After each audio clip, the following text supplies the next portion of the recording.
We don't know what's happening, and StreamYard is not receiving no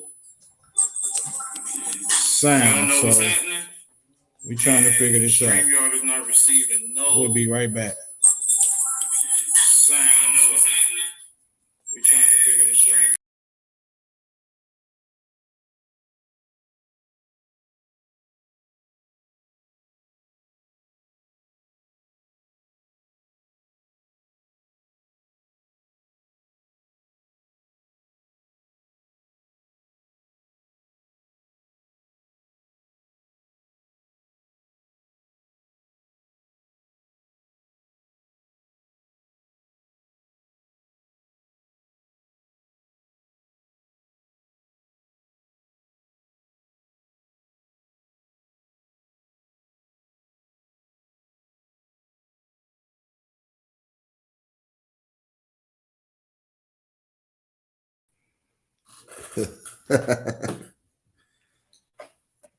This live on air? Yeah.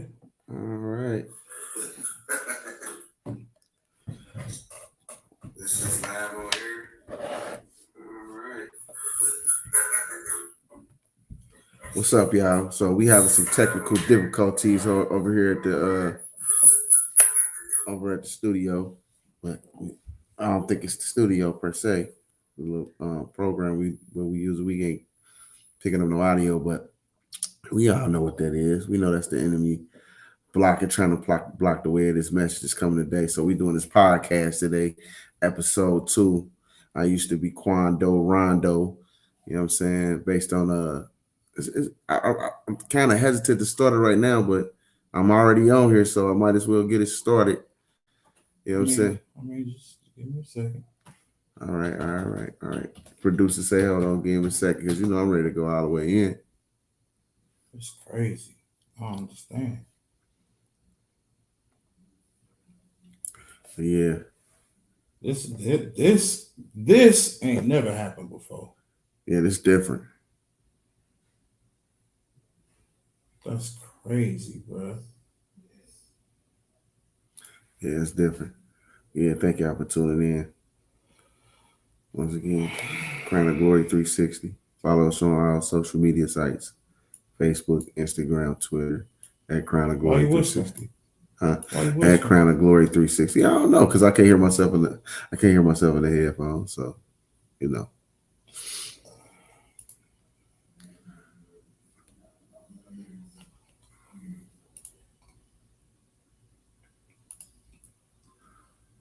Yes, sir. Just bear with us for a second, though, y'all. We had some technical difficulties.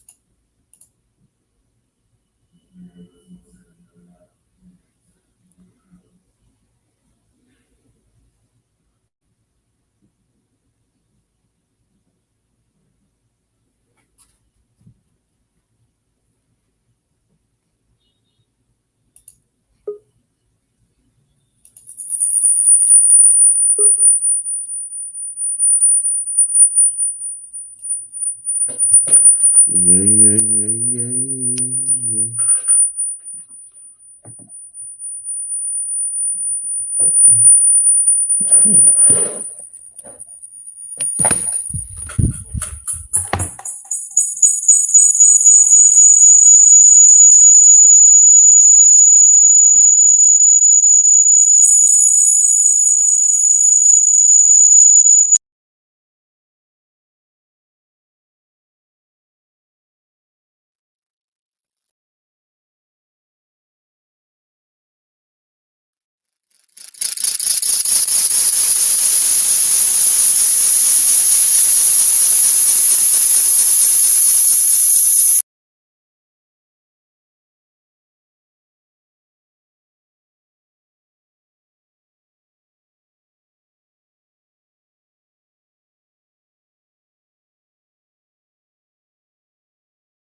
Say something. Yo.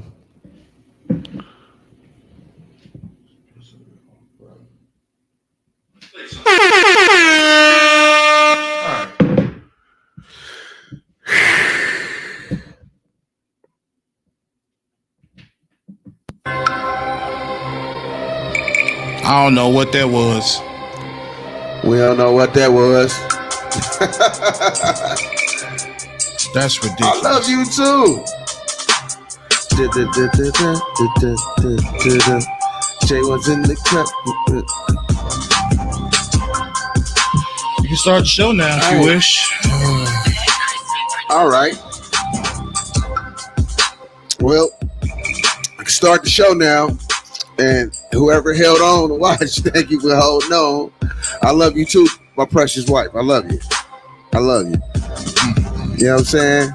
That's right. That's right, Beans. We got sound. So yeah, we back to this Push the Rock podcast. Push the Rock podcast, episode 2. I used to be Quando Rondo. I got to get focused up real quick. The enemy just tried to stop what was inevitable to happen. So, yeah. We talking about, I used to be like Quando. Why is it doing this?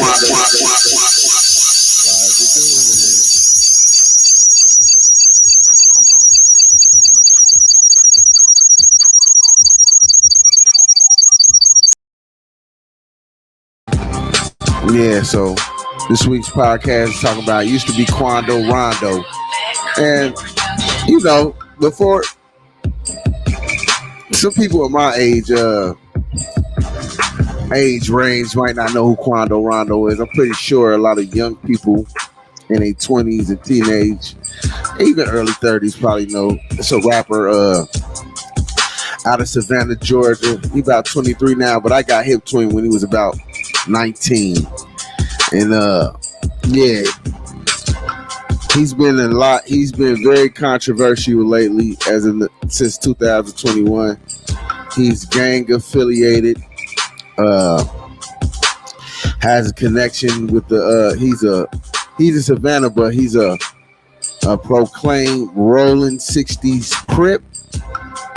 And you know, he's been really controversial lately. And I got hip to him a few years back. I think my daughter Jemiah, she wanted me to hear something from him, and I'm like, oh yeah, he tight, and which made me I was just going through YouTube one day, and I watched one of his interviews, and he was just talking, man. He was talking about his gang affiliation, talking about why he rapped, how he came up, what he been through, and everything like this. I'm like, oh yeah, dude, tight. Like he sound nice. I mean, you know, me being older, I'm like, well, and growing up, I'm like, in the stage of my life, I was like, he really ain't talking about nothing, but you know, he sound good. You know what I'm saying? So I was just more so like, yeah, you know, he was dope as far as being creative and his the way he rapped, and he does that new genre of rap where they sing and they rap, that type thing. So I was liking the little dude. Then like in 2021, I don't know the backstory behind all the beef, but him and another famous rapper from Chicago named King Von had got into it down there in Georgia, and King Von uh, passed away behind that altercation. Got shot by one of Quando Rondo's affiliates, and so that was controversy. And you know, these new age rappers, this drill scene, they going back and forth. They're going back and forth. They're going back and forth. And you know, Quando Rondo was out in L.A. and where the gang that he claims originally hails from, the Roller 60 Crips, and he's been in the and they got this thing where you got to check in, and supposedly they have been saying Quando Rondo hadn't checked in, but he was hanging out in L.A. And just about 3 weeks ago, unfortunately, another one of his affiliates got killed. And you can watch on the news clip. I wish I would have used sound bites, but for not getting striked on YouTube purposes, we ain't used it. I ain't bring it up, but you could always go look it up. Quando Rondo affiliate gets shots in LA. He gets shot there in the truck together. They get set up at the gas station. Some guys jump out another vehicle. Some guys jump out of vehicle. They get shot up. His homeboy die. As you can see, the paramedics and the police pull up on the scene. Quando Rondo jumps out the car, frantic, seeing that his homie is dead. He's almost screaming, screeching, crying. No, man, no, and just in shock and disbelief that he watching his homeboy die dead right in his face. So, you know, I followed it a little bit, and then it got to about a couple days later. You know, we got the internet. He tweeted, "Hey, I'm not in the game. I'm separating myself from the game because I feel betrayal. You know, why am I claiming this gang and I can't even get, you know what I'm saying? I can't even get protection, or they not even ride with me." And then, you know, the term backdoor was also from other people and outside sources, backdoors to to backstab somebody, basically saying that he was backstabbed by the gang that he was claiming, and he renounced the gang. And he got a lot of flack, from people that's way older than him, that's been a part of that gang culture, saying he can't do that and he got to come get beat up off the set. And it was just deep, man. From that interview, what I think about that interview way back then, I was like, man, when I was listening to him talk, I was just like, man, he's so lost. He's so broken. He's so out of touch with reality. Like, and just like many of us from the ghetto or urban areas that grew up in broken families, and when I say broken, I mean, you know, single parent, no parents, living with your grandma, things like that, coming up in impoverished situations, no daddy in the house, no big brothers, or big brothers, they already out and they in the game. You know what I'm saying? No real leadership. And all you got is a mama or a grandma or a granddaddy that can only give you the little bit of what they got, especially if you live in the house with more than one child or more than two kids. Usually sometimes in those situations, it'd be a house full of people at grandma's house, because the mamas and daddies is dope fiends, or you know, it just be crazy, man. So a lot of people, they look for identity, they look for comfort in these gangs. And I said I used to be Quando Rondo because, hey, same thing with me. I ain't have a big brother. Now, I didn't have a lot of people in my house. I only had a little brother, but me and my mama, we constantly moved neighborhood to neighborhood to neighborhood to neighborhood to neighborhood. And then I might have left a year or so to go live with my father down in Atlanta. And but when I came back, you know, it was back to the regular program. And you know, in these neighborhoods I lived in, the gang culture was becoming prevalent. And I lived in this neighborhood called, when I left, see, I like to say I'm either from Evanston or Walnut Hills. When I left, I was living in Evanston. I was in Evanston from kindergarten to sixth grade, minus seventh grade year because I moved to Atlanta. Then when I came back, what's up, Clarence? Blessings. Uh, but then when I came, but then when I came back from Atlanta, I moved back to a neighborhood that's like connected to the last neighborhood that I lived in, and that was Walnut Hills. So I still used to go back and hang in Evanston because I didn't know nobody in Walnut Hills. But then living where you live at, you eventually just start hanging where you live at, and so you know I had to go get my brother from this rec center called Evanston Center. And one day I was approached by some guys. Now at this time I'm totally oblivious, even after seeing Boys in the Hood. I'm still oblivious to the gang culture. And I'm walking and I had a hat on, and somebody told me, "You got your hat to the left." And they approached me like, "Turn your hat." And they was bigger than me. It was mad something. It was a girl with them, and they approached me brolic, and I was like, turn my hat from the left. So I just straightened my hat off, and I was scared. I was shook. Like, man, what they on? Like, I didn't even know what they was. I was oblivious. Like, I did not know what they was talking about. So that was in Evanston, and that was about a organization, a gang called the GDs. You know what I'm saying? That's when I found out about that, but I still was oblivious. I still didn't know nothing. They was throwing up their signs and talking about with this and keep your hat straight, and you got your hat and turned to the wrong side in this neighborhood. And I was like, all right. And I went and got my little brother, and I was just like, whoa. Like, and so, time goes on, I'm becoming more mischievous, bad at school, still trying to adjust back because my daddy, in the short time I was with him, he installed instilled a lot of things. I got a lot of more confidence than before when I left Cincinnati. I was brave. I wasn't much of a fighter before I left.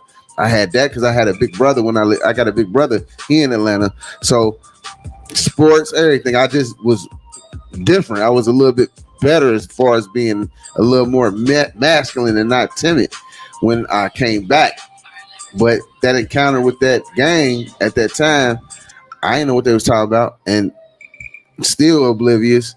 So then I was hanging in Walnut Hills and halfway hanging in Evanston. Something happened in Evanston with the same gang that approached me, and somebody got killed.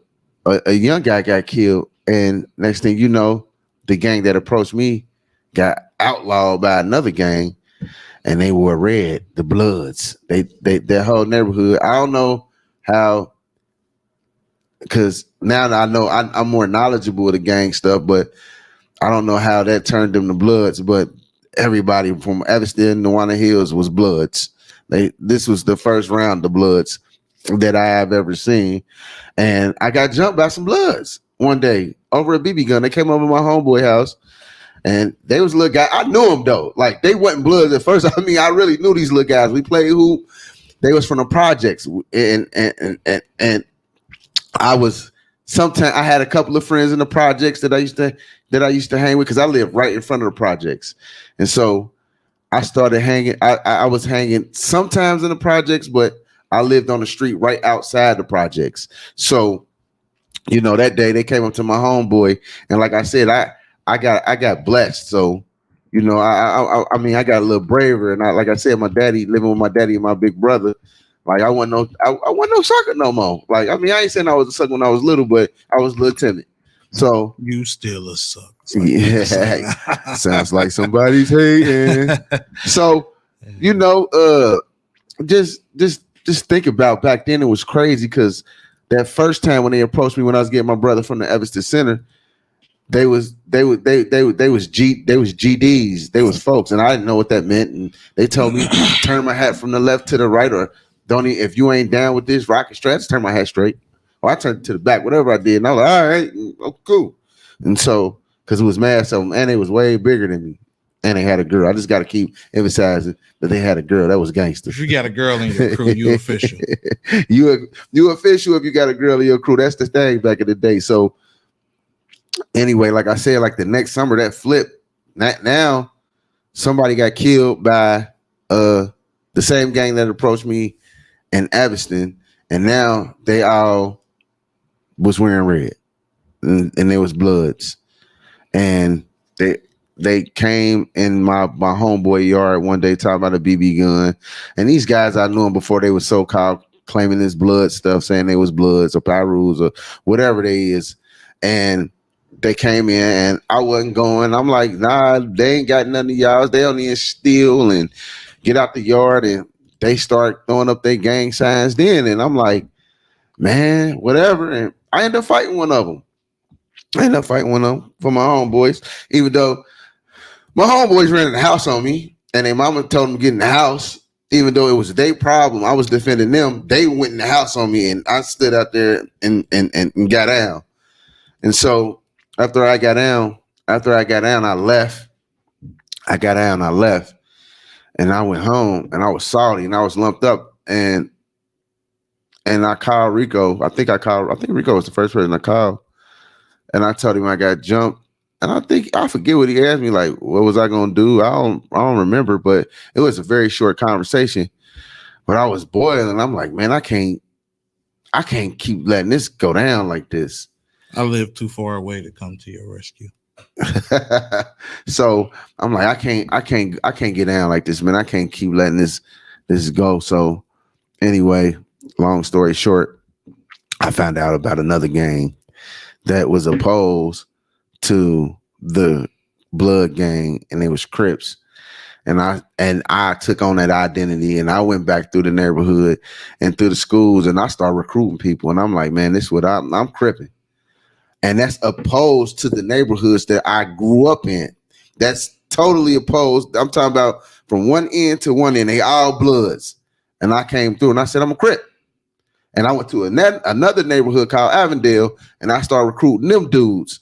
And I'm like, yeah, this what we doing. And, you know, I brought them back to the hood, and they seen me come back with that kind of style. And some of them changed from Blood, and they got down with me.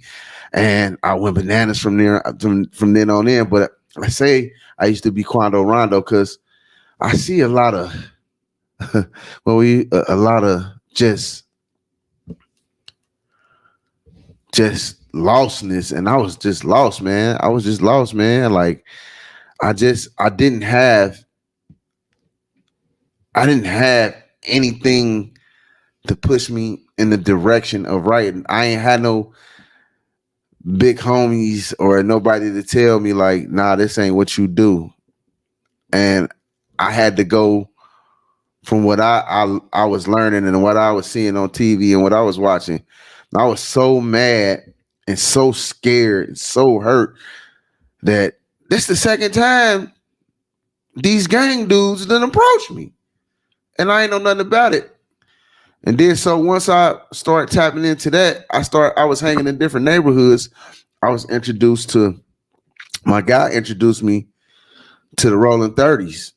You know what I'm saying? That's a gang from California, but I guess, you know, just like they adopted it down here. And, you know, I said I was down with my guy. We was hanging out downtown Cincinnati for a summer, and I adopted it. And I'm like, yeah, I'm a Rolling 30 Crip, and, you know, and start rolling around with my guy. And it ain't like he put me on. I just put myself on, like, you know what I mean?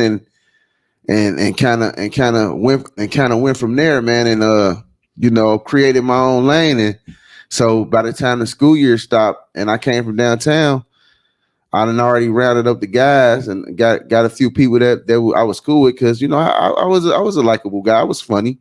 And so, you know what I'm saying? We was cool. Like, I wasn't really the tough guy, but I wasn't no sucker. And so we got cool, and I became creative with that invention, with that idea of gang banging. And as the more I hung around people, the more I started getting hip to the culture.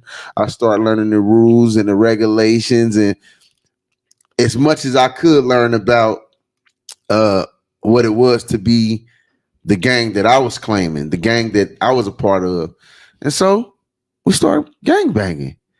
And, we had rules and we made our rules and we went by our rules. And, we was just doing a lot of foul stuff, mostly violence, beating up people and robbing people. And, you know, you know, then it seemed like soon as now remember I told you, at first I got approached by some GDs and then they flipped because somebody got killed and they turned blood. So both the neighborhoods that I come from is blood. But as soon as I brought in the Crip stuff, man, it went crazy. I mean, it went crazy. I mean, I was off the chain. I'm talking about I turned into something that I didn't know that I can turn into. I mean, even nowadays, I'm in my 40s and people would see me like, man, you was a super Crip back in the day. And I just be laughing like, yeah, man, that ain't me no more. But yeah, man. So a lot of people in this process, man, got hurt. Some people died. And a lot of people went to jail, including myself. Like I was really controversial, man. I was controversial, man. I had like made, back in those days, you couldn't be broadcasted on the news if you were a minor. But the cases, the things that I did made the news, the headlines 2 or 3 times. And one time was for, we jumped on this guy and almost killed him and put him in a coma. And just a couple years ago, man, it was a blessing, man. I got to see that guy, and I really went to that guy. And if he would have knocked me out or did something to me, it didn't even matter, man. I just went to him and I apologized to him. I never got a chance to tell him that I was sorry and I apologized, and that was just wrong. And I was young, and I just felt it in my heart. I went and hollered at him like, bruh, man, you know what? Back in the day, I was on some bully stuff, bruh, and I was wrong. And man, listen, I'm sorry, man. I apologize. Because that coma, man, even now to this day, it left a lasting effect on that guy, man. It left a lasting effect on his motor skills. But he can't comprehend. He ain't like slow or nothing. But you know how you knew somebody and you could tell something's off and different about him. How long was he in the coma? I don't even remember. I know I went to jail for about 3 months, so I don't know. I don't know how long he was in a coma, but he was in a coma longer than you. Yeah, he was in a coma longer than me. And you know how long you suffered. Yeah, I mean, I just started. So imagine. Yeah, I just start getting my faculties back in my 30s. Right. So, yeah, man, I seen him and I apologized to him and I told him I was walking with the Lord now, and I just and I prayed with him. Mm-hmm. And I told him, I said, man, I love you, bro. Like, I shouldn't have never did that. And then I had another incident where I went up to the school with a gun like a maniac. See, with gangs, they supply you with guns. Mm-hmm. And so I had a little homie. I ain't gonna put his name out there, but I had a little homie back in the day. He somehow always was coming up with guns. And one day he wanted to be in my gang. And I put him in the gang. He said, all right, I got the guns. He brought me a few guns. And, I had just got finished getting into it with some guys from Evanston and on the gang stuff. You know what I'm saying? And, back then we had pagers, and we had the pagers with the voicemail. And I had such a crazy sound of voicemail with all the gang antics on it. And they was leaving me a lot of messages. Like, it was crazy because I was messing with this girl, and I guess I broke her heart, and then she gave all in my pager number, and now they calling my pager. And so they called my pager, leaving messages. And me, big bad with we gonna see. I'm coming up to the school because I was expelled for gang banging, mm-hmm. fighting another a Pyru of blood in school, a big known Pyru of blood, and we got into it. I fought him, and we both got I know I got expelled for sure, and I got expelled, and so I couldn't go up to the school. They don't come up to the school, like, and they was talking, and I said, I'm gonna come up there and we gonna see about that. So one morning I got so high, I could see from that gang fight. I had got my tooth chipped real bad. It was bad. And, you know, I was in pain. So I was taking pain medicine. We used to drink back in the day. We used to drink St. Ives. Oh, just gangster though. We thought we were too okay. St. Ives was horrible. Oh my God, we was drinking St. Ives with the fruity Saint. What was the special brews? Yeah, we was lame. Drinking special brews, man, thinking we was cool. Smoking beaties and blunts. And one day I got so high, I took about 4 pain pills. I don't even know what they was. They might have been perks. I don't know what they was. I know I got them from a grown person. Well, one of my gang members, one of my friends, stole it from their mama room and said, "Man, my mama take these for pain." And I took them, and I drunk a 40 or something. And I drunk a 40. I drunk a 40. That sounds so crazy. That sounds crazy. And then that's not okay. Hold on, y'all. Man, how foolish I was. Then I drunk a 40 and I went up to the school, and kids in class, I knew they was blood. I knew a few of them was bloods, and they was poking their head out the window and they was talking. And I ain't had no plan of attack or nothing. I just pulled out my gun. And discharged the firearm on school grounds in the windows. And then, like I said, I just want to say I did the dumbest thing ever. I ran. I didn't have a car. I ran and jumped on the city metro bus. And it was at a layover, but I already knew it had a layover, and it was the only one there, so I was waiting on it to pull off. Wait. Hold on. Wait. This is 25 years later. Hold on. 25 years later, you mean to tell me you jumped on a bus that wasn't moving? I jumped on a bus. It was supposed to be moving, but it didn't move. I didn't know the bus. I didn't know the bus companies communicated with the police. Wow. It never pulled off. I'm saying it must be at a layover. It'll be gone in a couple minutes. And it didn't move. And then I was like, I'm about to get on about this bus, and I never made it off that bus. They come on there with pumps. They came on there with pumps and 12 gauges and. Yeah, then I went to the youth center. Mm-hmm. But my whole thing is the reason why I want to bring this up, man, because being broken, coming up broken, not having leadership, not having the proper guidance, you latch on to the wrong things. I always thought to myself, I didn't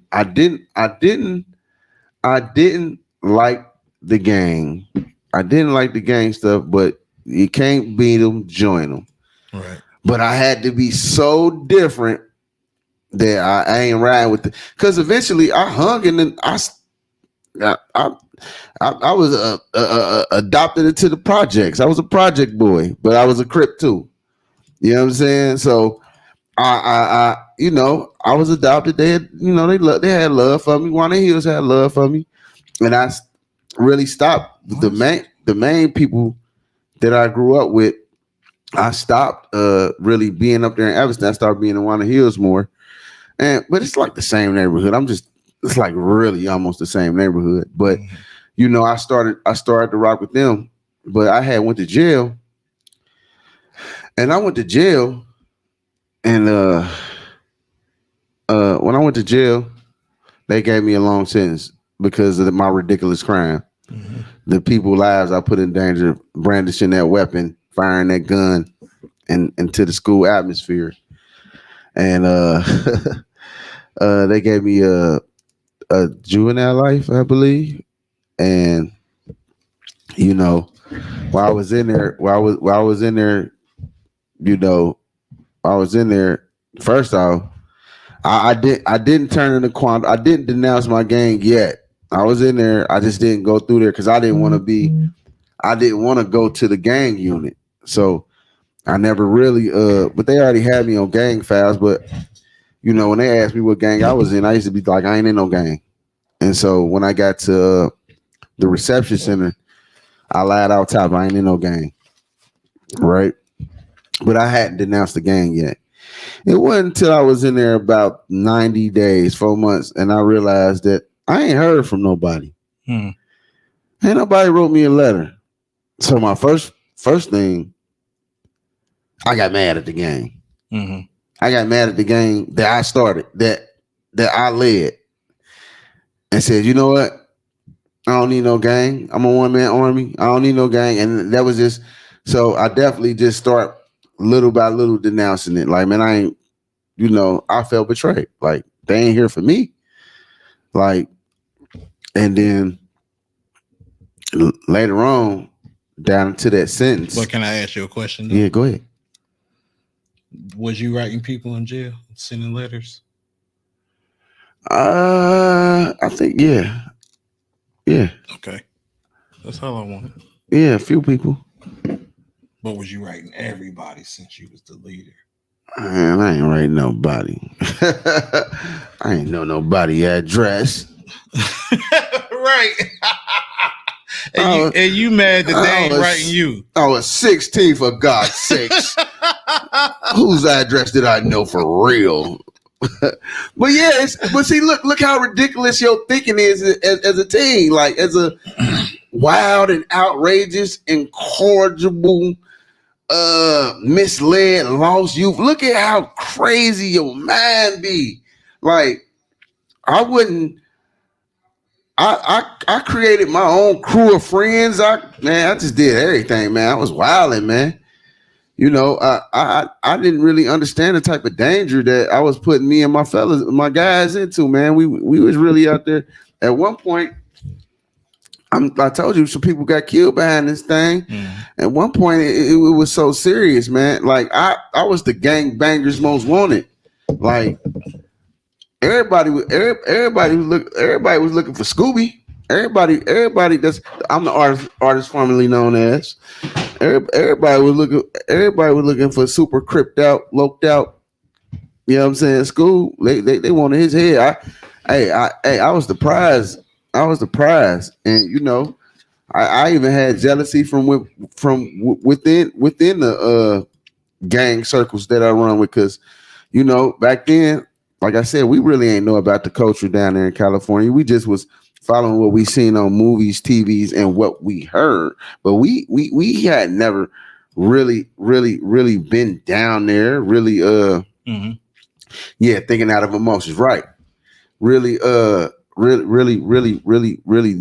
what it was. But we just knew Crips wore blue. You know what I'm saying? And we know Bloods wear red. And I know them dudes that jumped me, they wore red. And I don't care what they were, I'm gonna get them back.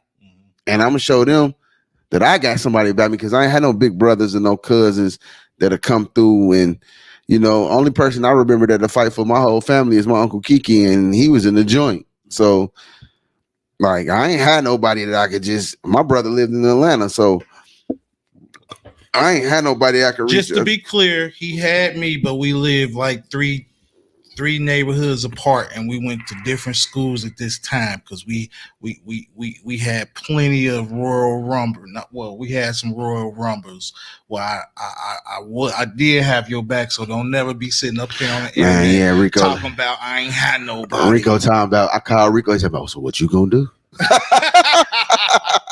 what I'm gonna do? Nah, but you're right. You're right. You didn't have me, because I wasn't with the gang. I wasn't with the gangbang. I actually made fun of you.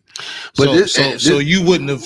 So you're right. I like, you wouldn't even call me about no gang business, because I would have been like, nigga, if you don't get out of here. Okay. But then I wasn't in the gang yet. This is what sparked me out to get in the gang, when the Bloods jumped me. When they so allegedly they were Bloods then, but some of them jumped in my gang. Mm-hmm. So allegedly the Bloods then that jumped me. Yeah. And I was like, ain't no way I'm about to be down with them. They crazy. And plus Snoop was a Crip. Yeah, plus, and that was my role model. All the coolest rappers that we liked, they was Crips. So if I would have been a gangbanger, I would have been a Crip just off of hip hop. Right. So, right. So, yeah, man. But I So, was a different type of stupid. I wasn't that. I wasn't that. did I you wasn't. just call me stupid to my Well, face? we was both stupid. I was a different brand of stupid. So, I collected my few people up, and we got busy like that. And for the most part, man, the first few gang members that I adopted into my gang, they was good kids. Like, I don't even know. Just because we hung together, we is already crew. They had to be they had to be a part of the gang. So, you know, man, it just got crazy, and man, it spiraled out of control, man. That gang still exists to this day, man. Wow. It still exists to this day. They didn't change. They didn't changed up, and they didn't really got serious about it. They didn't change the name and everything, but the core foundation of the people I know in that gang are still gang banging. I just want to say, man, I feel like I was delusional Yeah. when I was gang banging. Mm-hmm. I really thought that I was a gang member. I'm not. I'm not in the gang. I'm not affiliated with any gang. It's Christ gang. It don't bang. I'm telling y'all that right now. Right. I like blue. That's my favorite color, but no association to that. Like, I'm not no gang banger. So we don't gotta think about it. I'm a grown man, and I'm a man of God. I'm a follower of Christ in the way that he roll.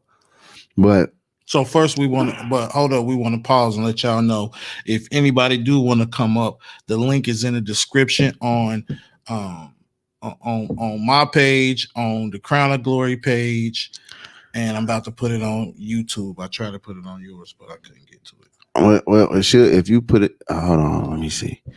Well, inbox it to me. I did, but it wouldn't. It didn't show up on your phone. It wouldn't let you inbox it to me. The link. Oh, you said inbox. Yeah, inbox it to me.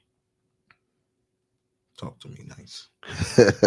So yeah, man. I mean, we did a lot of stuff, man. It used to be this. We used to go to skating parties. We used to be in there gang banging. All the little parties and events that was we was gang banging, throwing up signs, going to different neighborhoods, man. Just being, what we thought what it was. Banging, throwing up signs. My bad. Uh, you know, just a lot of just a lot of mayhem. I don't particularly when I get out for real. Before I totally denounced it, I had this thing in jail that I was by myself, right? And I was just like, I'm in here by myself. Mm-hmm.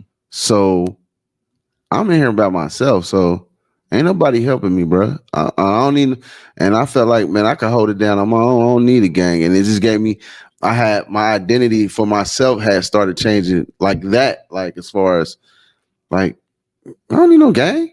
Right.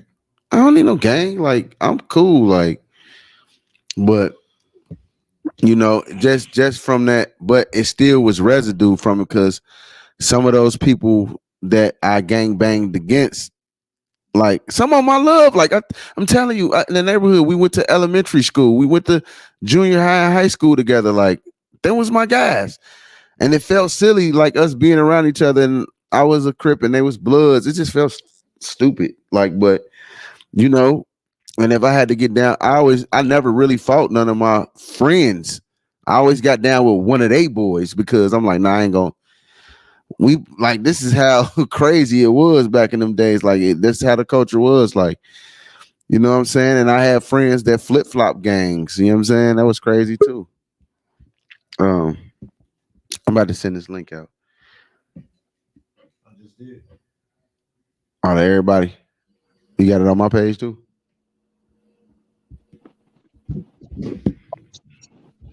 So yeah.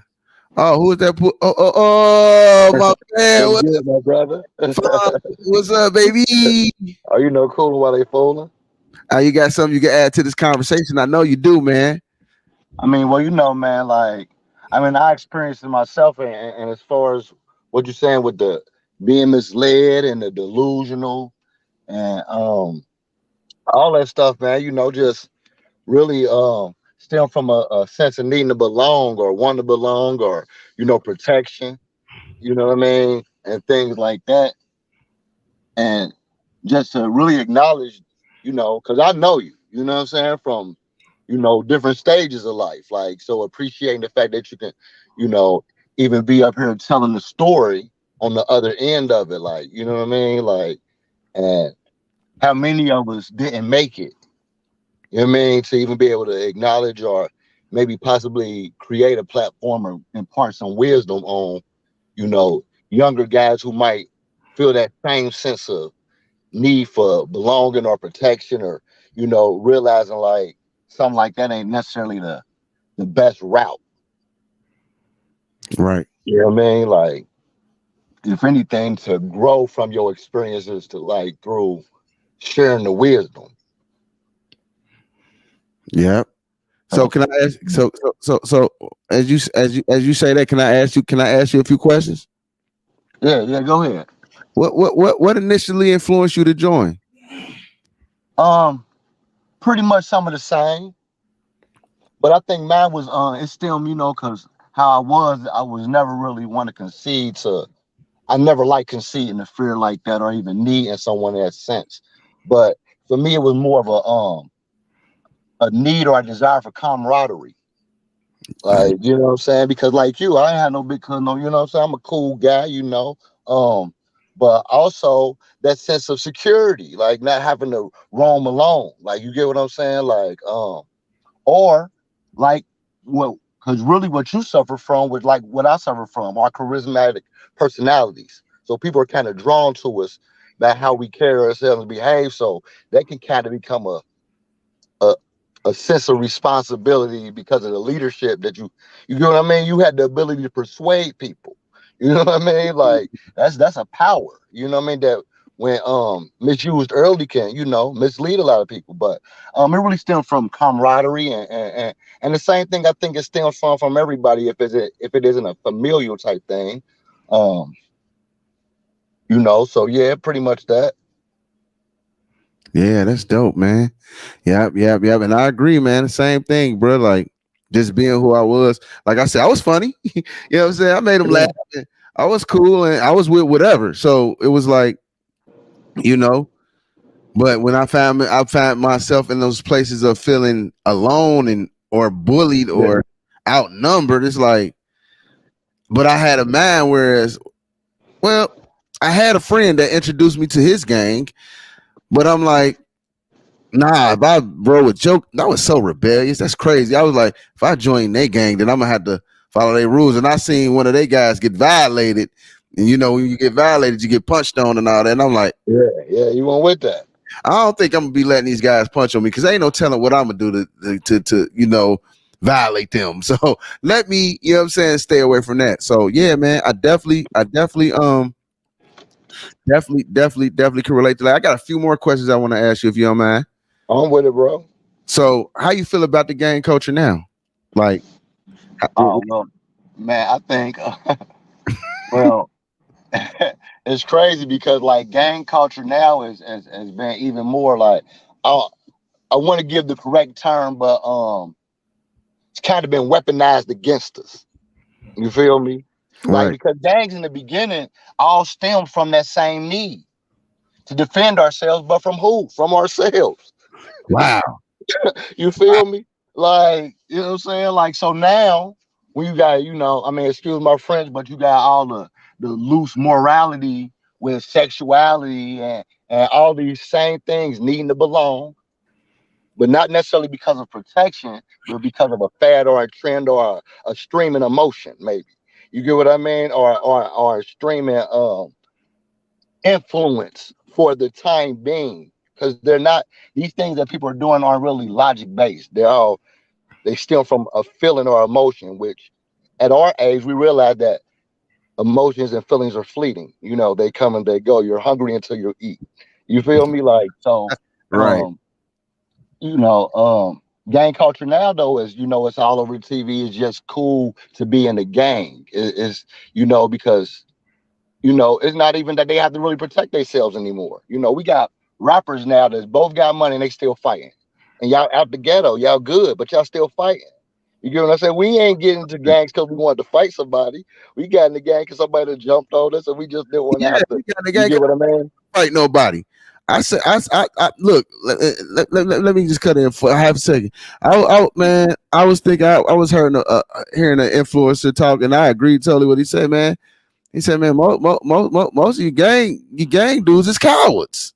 Yeah, yeah, Mo, yeah. mo, Because they mo, feel the need to run you get what I mean? Like, and they need leadership and they need guidance, and so that's what they lean towards, and that's how I was able to even adopt or bring a lot of guys to the fold that I was running and what I was doing because but I knew how they were feeling. Once I was yeah. able to run an idea past them, and I had them. Once they was like listening past 5 minutes, you was in my game. And see that being like I said to that charisma, and we had a different type of leadership quality.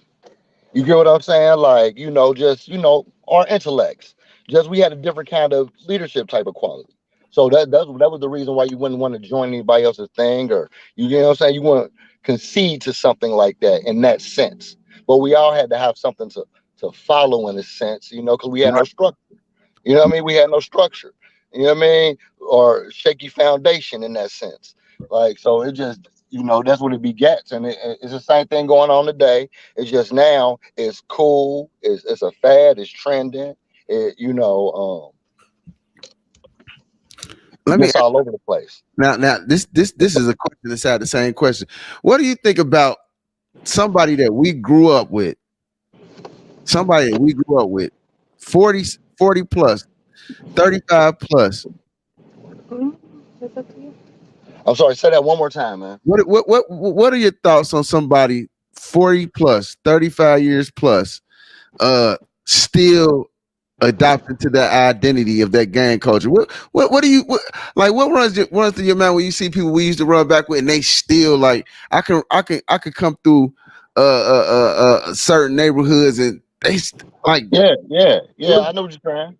like Uh, what well, I mean, if I'm being honest, like, I feel for them, you know, um, first, I want to say I'm not judging anyone. Because if you want to still stay in that type of lifestyle and through your evolution, say, hey, I'm gonna use this as an opportunity for me to school young guys who still out here misled, who still out here going through the same things that created our need. But cultivate that and do that in a positive way from the experience of wisdom. I'm all for it.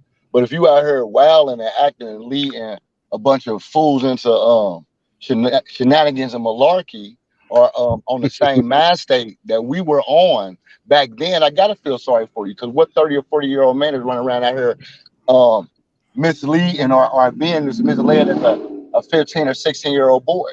And you have to start to think about mental illness, which plays another part. You know what I'm saying? ooh, Like, I didn't even never thought about that's a mental you illness. know what I'm saying? Like, oh yeah, a lot of niggas that was gangbanging was stupid and strong. You feel me? I mean, not to be like just on some, I mean, we come on, we old enough, we What understand, what it's the reality of life. what you say they were stupid and strong? Now, Are you, You breaking up, Trail. You breaking up. things, but this isn't that conversation. My bad, I'm I driving. No, take we it can back a we can minute. You blame it on said many things, but it's you said hold on, Trail. You said a lot of them stupid and strong, and then what else you say after that? I said we can blame it on genetics, but that's another conversation. You know what I mean? Like, and that goes deeper than, you get what I'm saying.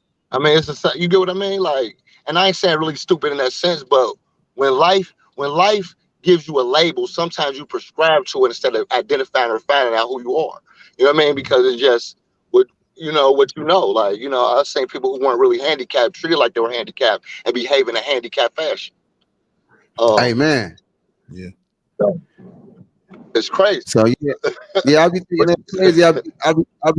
I be coming through the hood, and I don't really wear no kind of bright colors, but I'm just like I see them and they still be dipped in red, or I see a Facebook post and they all throwing up signs, and I'm like, they still on that?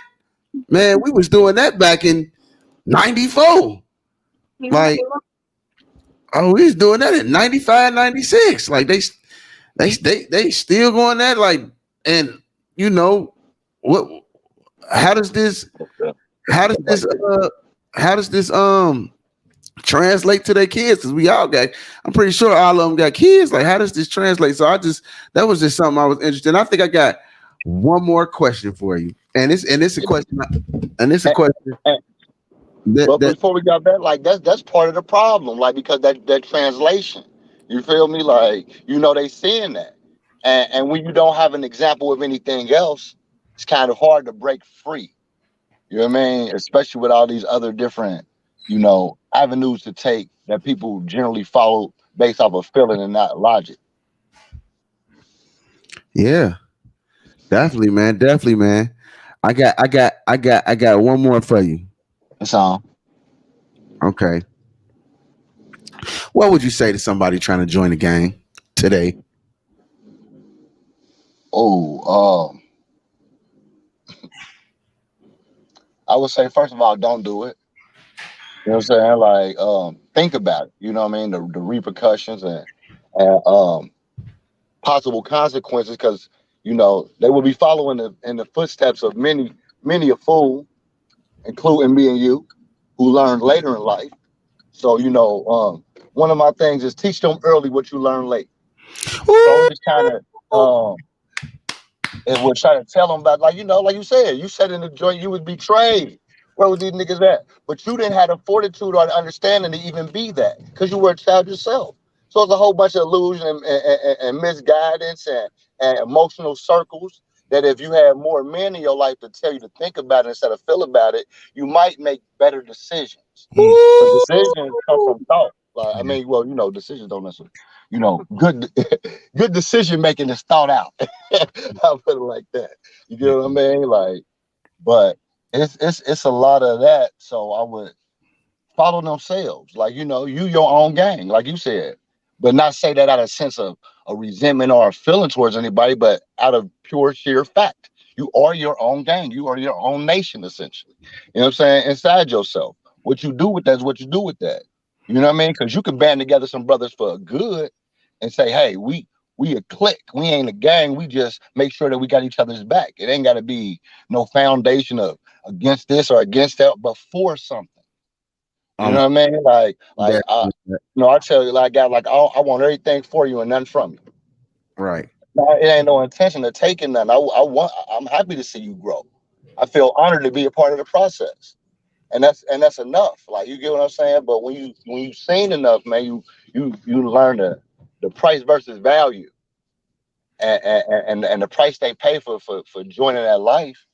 It it ain't worth it in the long run. You know what I mean? That's why we just on this side saying like how foolish it was and how ignorant it was. And for anybody, even if they slid for you in this, that, and the third situation, we all know the the consequences in the end for most gang bangers or people in gangs. You know what I mean? And if they really doing something nowadays, they gonna get 60 and go on Vlad and snitch on everything. Or they being held like, game ain't the same. It's so many. Don't do it. I say don't do it. I'll help you. How can I support you, young man? That's what I say to him. You right. feel me? Brother to brother. Show them a way that's genuine and positive and that truly desires to inspire growth, just to help lead away from that shenanigans. Because sometimes people don't see a way outside of the ways that are shown to them. So you got to kind of be an example. And we all have that responsibility. You know what I mean? Like, because we know better. And that's Right. the burden of knowledge. You know what I mean? Like, Man, I appreciate you, bro, for coming on, man. oh, nah, man, I got you, man. I got to pop up more for you, man. That's valuable, man. You know I love you, man. Hey, Yeah, almost definitely. almost Definitely. everything that I've been a part of, you've been a part of, even if you was a Yeah. silent partner, man. You my guy. I love you. Hey, man, thanks for coming on, bro. That was, this is my man. Give it to my man, Darrell Kelly. D Trail the Fonz, aka we call him the Fonz because he real cooler than the leather jacket the Fonz had on. You know what I'm saying? Yeah, I got You, one in the back right now. I'm contemplating it. All right. you, Yeah. you ain't gotta. You can stay on the string. You ain't gotta. Scoob kind of Nah, made it nah, seem like you nah, was exiting. Like nah, nah. nah, nah, nah, nah, nah, Nah, nah. yeah, I got it. I appreciate it. Nah, I yeah, ain't going nowhere, man. I'm just, nah. you about to hit this little Reds game. Nah, I see. Nah, what it was, I see my brother Milk. You know what I'm saying? I see him tap in, and What's going on? What up, great Bambino? you know what I'm saying? I just would love, to see what he had for us today. Oh, I didn't really have much. I was just dropping in to say what's up. First off, all glory to God. You know what I mean? Yes, That's the first off. You know what I'm saying? But nah, it was a real good conversation. So, I thought I'd jump in. I don't really have much. I don't. Just anything you can add, that's great. Well, I definitely had a similar background, and we were on that same trajectory, and I had some some revelations, if you will, being in youth services. When you go in there, no one's writing you, no one's sending you any commissary, anything like that. It's it is a lot of just illusions, but I think, like, for myself, I really got in it for power. Mm. I mean, that was really it, to be honest with you. Watching my dad at a real early age, like, we would my dad had a pool hall, or we'd hit up downtown to Evanston, and how people talked to him and respected him. I wanted that. I wanted to be like my dad. I wanted to be respected. So I thought that was a great opportunity, and it was funny you say, you got to be a real recruiter yeah. to run a gang. It's so much manipulation in it. Mm. All you doing is giving them the benefits. Mm-hmm. You know what I'm saying? Yeah. None of the consequences. None of the consequences. Yeah. You're going to tell them, man, you're going to be protected. All the girls like us. What? You want to hustle? We got that. The world is yours. Mm-hmm. Because you understand the strength is in numbers. And the more people you gain, the more it becomes popular, just the more people are going to come. Yeah. For me, it was more of just a power trip, just a fake power trip. But I think for a lot of people, I think everyone has a natural, they want to have a purpose, Mm-hmm. right? Because I think we're supposed to serve God. That's our purpose. But we have that feeling of purpose inside of us. Mm-hmm. It's just a lot of times that we find our purpose in other ways. Like, what child or teenager or even adult, for that matter, doesn't want to be congratulated or say that they're good at something, Mm-hmm. or different things of that nature. A lot of folks that join gangs, these are individuals from broken homes. Just like you said, I'm not going to call anybody stupid, but they may have not been as successful in school. They're not good at anything, right? But you can get into the criminal life, right? Mm-hmm. Like, you knock somebody out. Now, you guys have been on the street. Somebody get knocked out. What's the reaction to everybody on the street? He a knockout artist. Everybody screaming, congratulating them. They joking about it. Now you praise. Now you got a purpose. Mm-hmm. Now you got a purpose to move. And I think a lot of times that's why people are joining gangs. They're joining for a purpose. And it's just the wrong one. I think for me, it was at an early age, I started seeing how dumb it was. Mm-hmm. to be honest with you. One, and this is back then, but I wanted to make money. Mm-hmm. Right. So my thought process was like, me fighting people, that ain't, me fighting and shooting and robbing and different things of that sort. Like that ain't really making me no money for real. So that's, I mean, I love to say that like the gang life I got out of it because it just wasn't, it didn't make sense to me really. But I was watching a video, and man, this guy said the realest thing ever, man. He showed a picture of somebody he rocked with, and the guy was he was paralyzed from the neck down, right? And he was saying like, all these OGs, all these cats on the street, yeah, it's easy to kill somebody for somebody else. It's easy to put a RIP shirt on. Mm-hmm. You can scream you love this person to death, all this.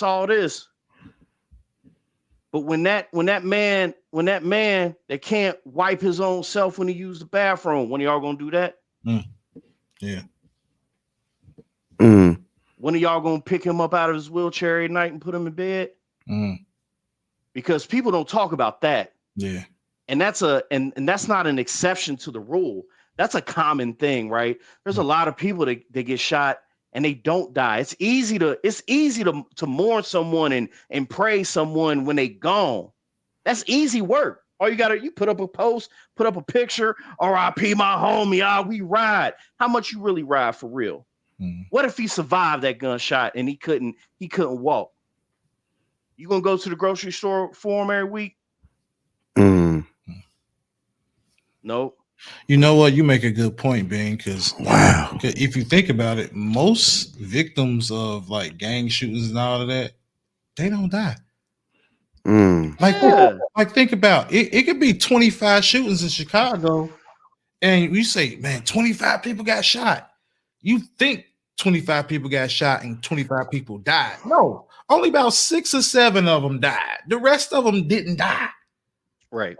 And getting shot just ain't bee sting. Like a lot of people have lasting effects off of this. But guess who's rehabbing that person? The family, the mom, or nobody, the baby mom, or no one. So the gang or representing a block or like saying that you gonna kill somebody because they disrespect the street that you live on. If you really think about it, it's the dumbest thing. And I can say for myself, I was that dumb because there was a short period of time that I can sincerely say I would have died for a gang. Sincerely, like from the bottom of my heart, I would have full-fledged laid down my life for a bandana. For nothing, for literally nothing. Yeah. Wow. So like I know some people talk it and but I done put myself in plenty of death-defying situations to where I was ready to go. However it would have went. And the saddest part about it is I would have thought I would have been like imagine how they would have looked at me when I was gone. 14 years old, It's sad. Like I think, like I said, you fighting for a purpose that ain't even there for real. So I want to ask you 2 things, but what up, Alan? What's up, brother Alan? So I want to ask you 2 things. Hey, did you? Because I'm see, you just like me. You're a man who's God has let you have many different faces in life, many different, from the gangs to the hustling to the whatever, right? The many different faces. But did the gang life have any lasting effects? Like people identify you by that, or see you and still say stuff, or any and not to put out any cases or anything that you might have done to anybody personally, but just has it left any lasting effects on your life, positive or negative? Both. I'd say the negative is, individuals that really don't know me. Maybe they haven't seen me in 25 years, and they still think I'm, a wild child. Right. But that's really minute.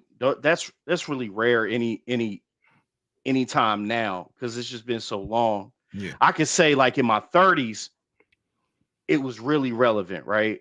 Because I wasn't that far away from what I was doing, but it has super positive effect because I can't tell you how many times that someone has said something on the lines of, "Man, I know God is real, boy. If they could change you, whew, Yeah. Yeah, I know, I heard I the same thing.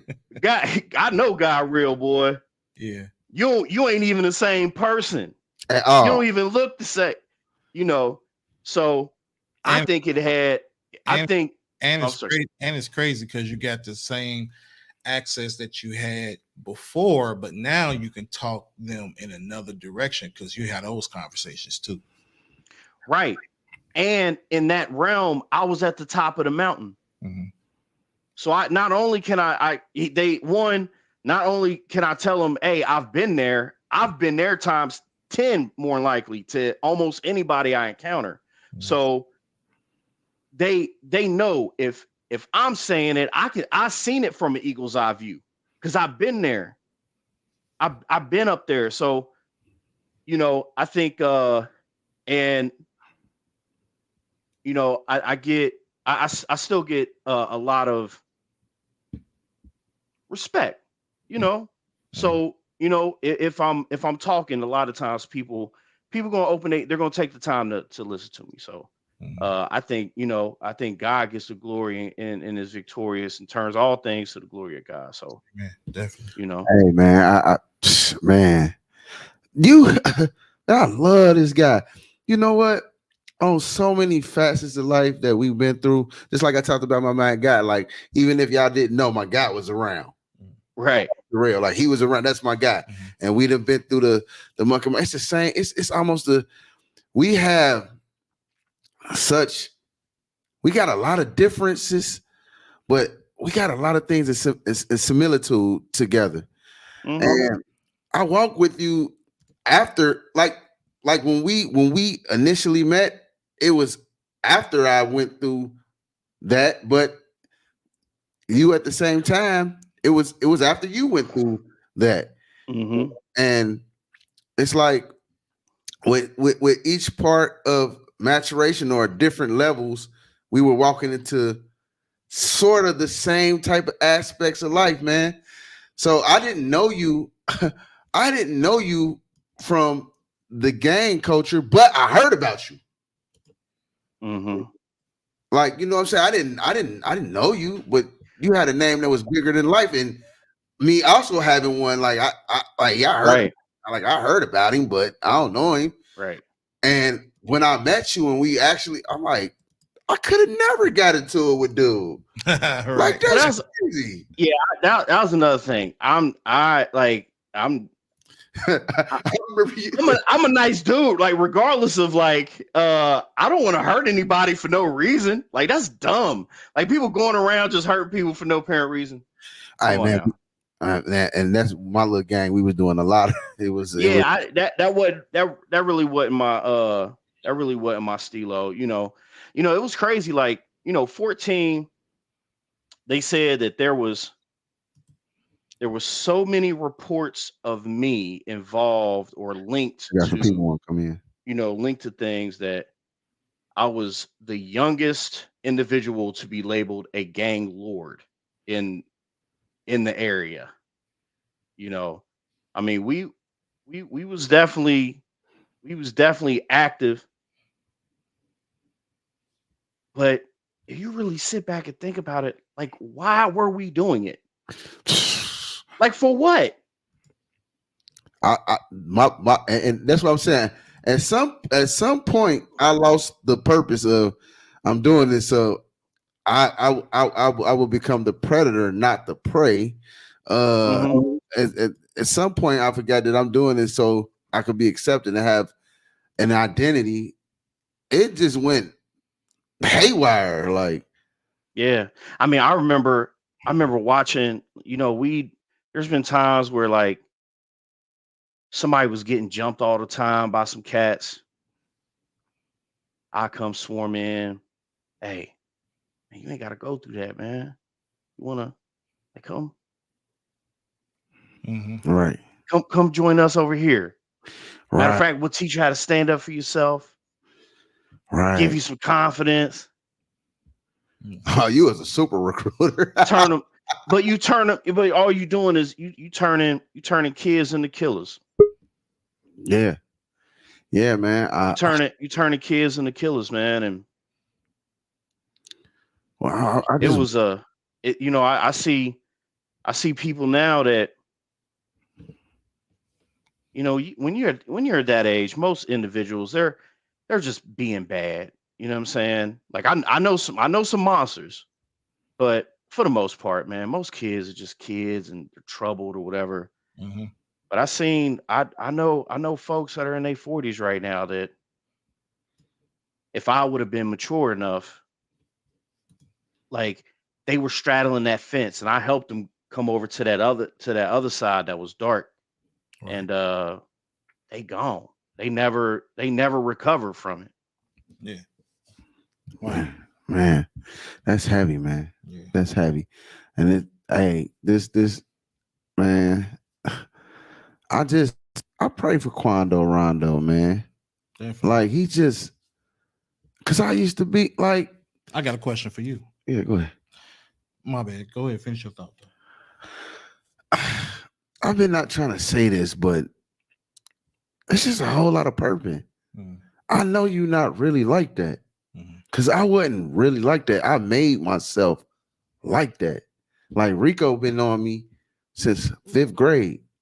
Out of the crew, I was the one that wasn't like my guys were ready to go out top fighting and all that. I was the guy.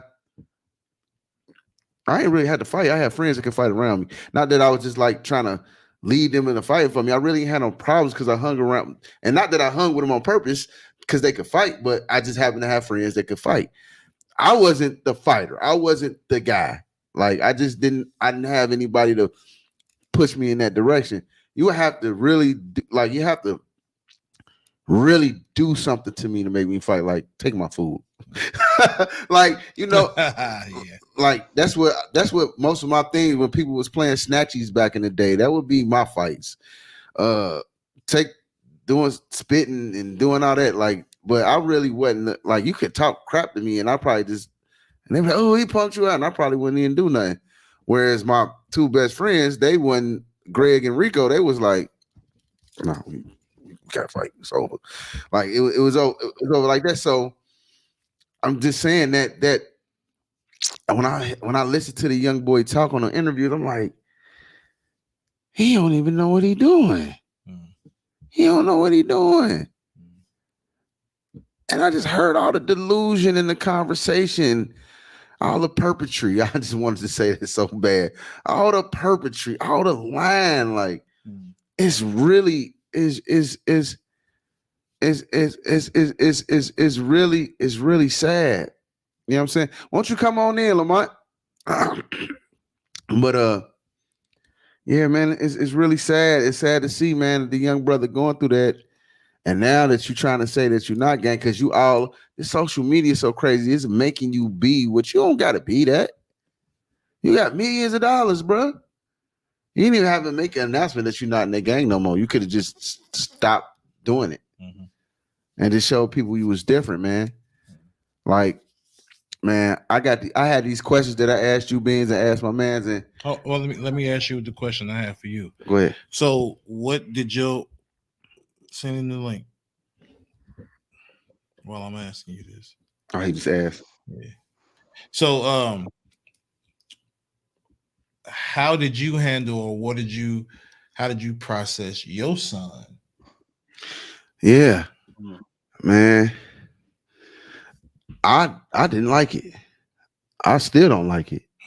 I didn't like it then. I didn't like it at one point because I seen exactly what he was doing, and I feel like I understood why for the same reasons that I did: the delusion, the protection, the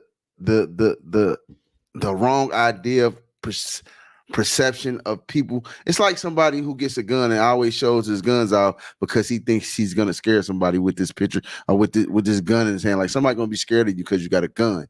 So I'm gonna always show that I got a gun so they'll stay up off me. That's the point of the game. Like that's how I look. That's how I looked at him, and me knowing my son's personality and knowing him and know how he get down. I'm like, yeah. I'm like, and you know, I the things I say to him, I can't even say on the show about that. Like, I can't even say what I say to him because it's very blunt about, like, you know, I talk about them being cowards. You know what I'm saying? Misled. I tell him, hey, they ain't gonna carry your casket, bro. Oh, that's all they can do for you is carry a casket. They're not gonna pay for your funeral. They're not gonna take care of your mama when you get killed. They ain't gonna take care of your son. They ain't gonna take care of your son. So what's the purpose? Yeah. Yeah. So yeah, he's in and out with that. He's not with it no more. He's in and out with it. He's in and out with it that he ain't with it no more. But then you hear him. Then I hear what Bino say, "Thug life till I die." Like then I wouldn't get convenient. Yeah, in and out with it. And he was telling me like his real loyalty is to the guy that put him on. Like man, I said, man, you could still have that same loyalty and brotherhood with him just being his friend. Mm-hmm. You don't have to be a gang member to do that. Mm-hmm. You don't have to be a gang member to be loyal. You don't have to be. You can love him just because the things he did for you and the times he was there for you, those were things that friends would do. And he didn't have obligation. Now, one of the things is I wouldn't help him. He caught a case or something. I had something to do with a gun or something, and that was between them. Oh, no, he got to help you with that because you went out and did that, and or allegedly had something to do with that. Y'all got to take care of that. Because I told you, when you told me that this is what you're doing, I said, don't ask me for no help. I can't help you with that. Because I'm telling you how it has affected my life. And the things that, like, man, yeah, you need to stay away from that. Yeah.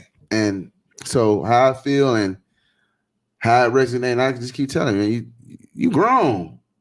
You don't be a grown gangbanger. I stopped gangbanging in my teens. You know what I'm saying? I now don't get me wrong.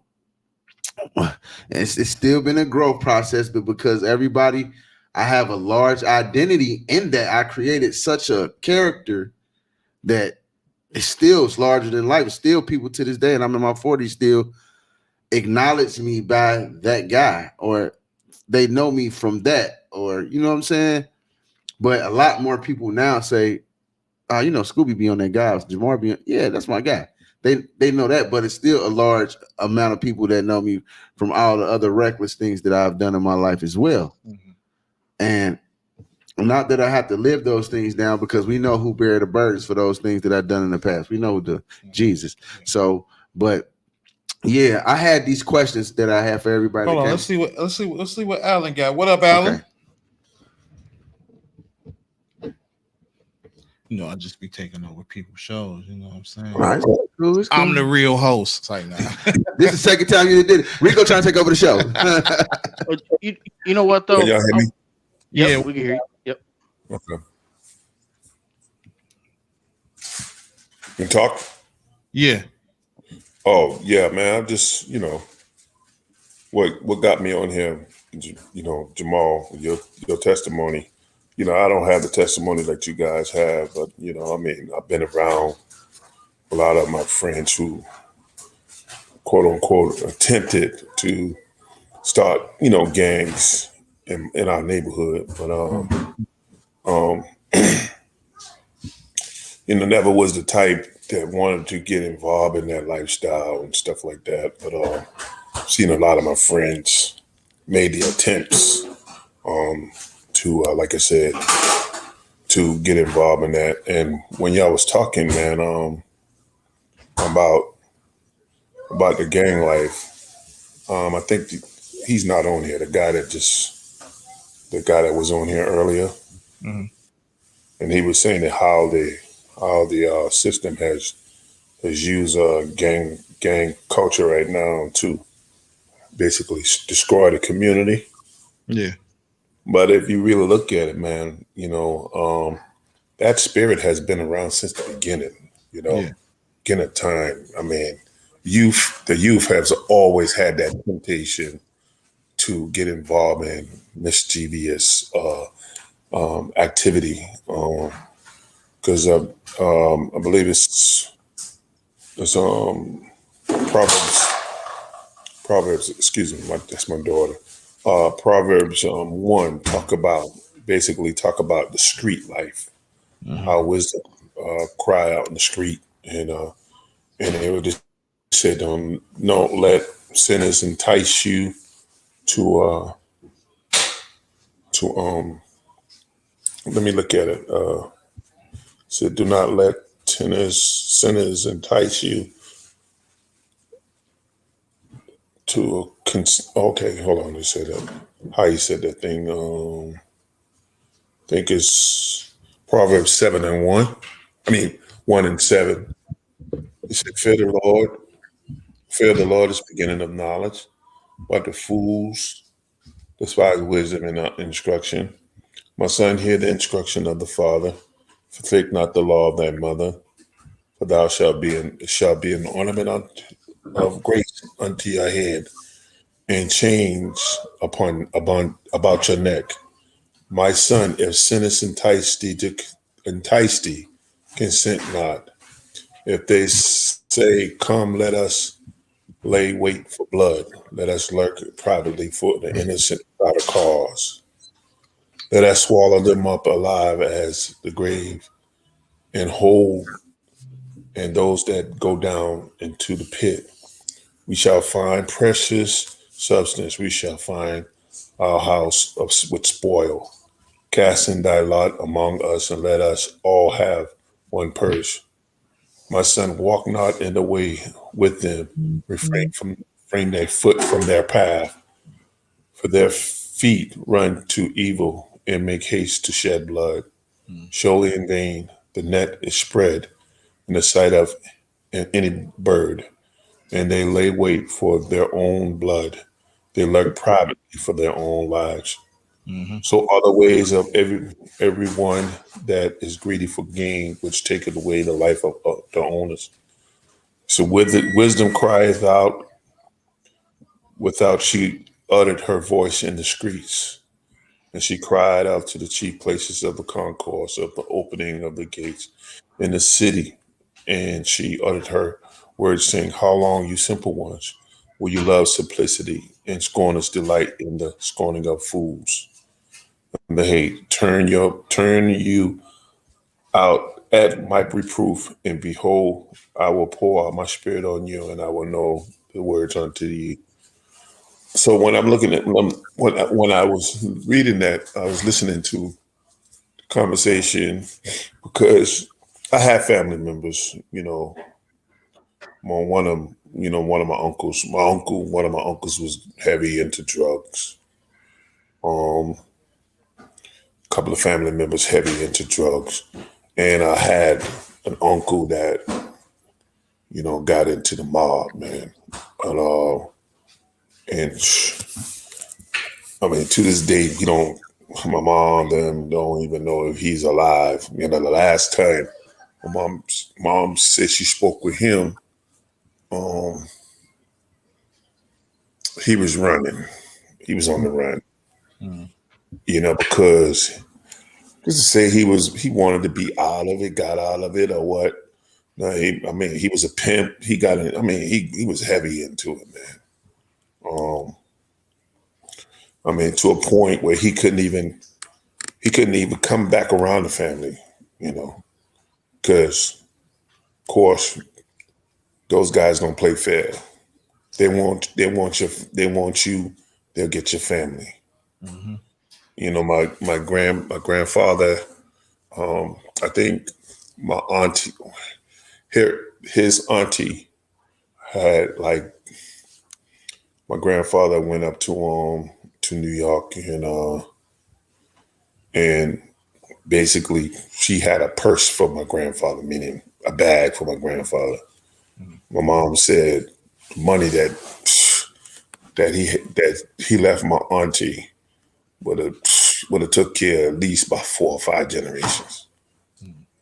You know, but my grandfather turned it down because my grandfather was a God fearing man, and he didn't raise his sons like that. I mean, if you look at his sons, all of his sons, all of them had issues with the law and stuff like that.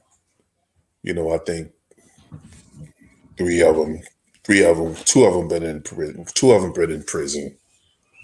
Like I said, one of them got into that, into drugs and stuff like that, and the other one was into the mob. But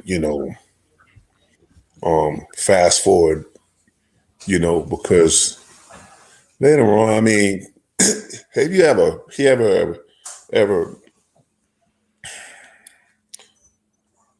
because Apostle's on that topic right now about the lineage, bloodline, and stuff like that. How the enemy infiltrate bloodlines, and basically, if one child or one son was in it, is that what happened? No. Oh, No, okay. you don't have to go. Go ahead. Okay. One son will get involved, it'll jump to the next generation and try those next generations. Then my brother, he didn't get involved, but he got into a lot of mischief, man. Went to juvie, then eventually he went to prison, but not for the mischievous stuff. But after I went to school and came back, he was locked up in juvie. So I mean, God moved through my heart, man, to start to try to, like, go and work with kids like that, and I did that for like 18 years, man. And when I listened to when I was listening to Jamal, man, yo, that stuff is real. What you're talking about is real, man. Cause those kids, man, the stories that those kids had, man, was similar to some of the stuff that you was talking about, man. And I'm like, man, you're telling nothing about the truth, bro. But when you're looking at the whole picture of that gang life, Mm-hmm. in the beginning, the Crips and Blood were not. They weren't.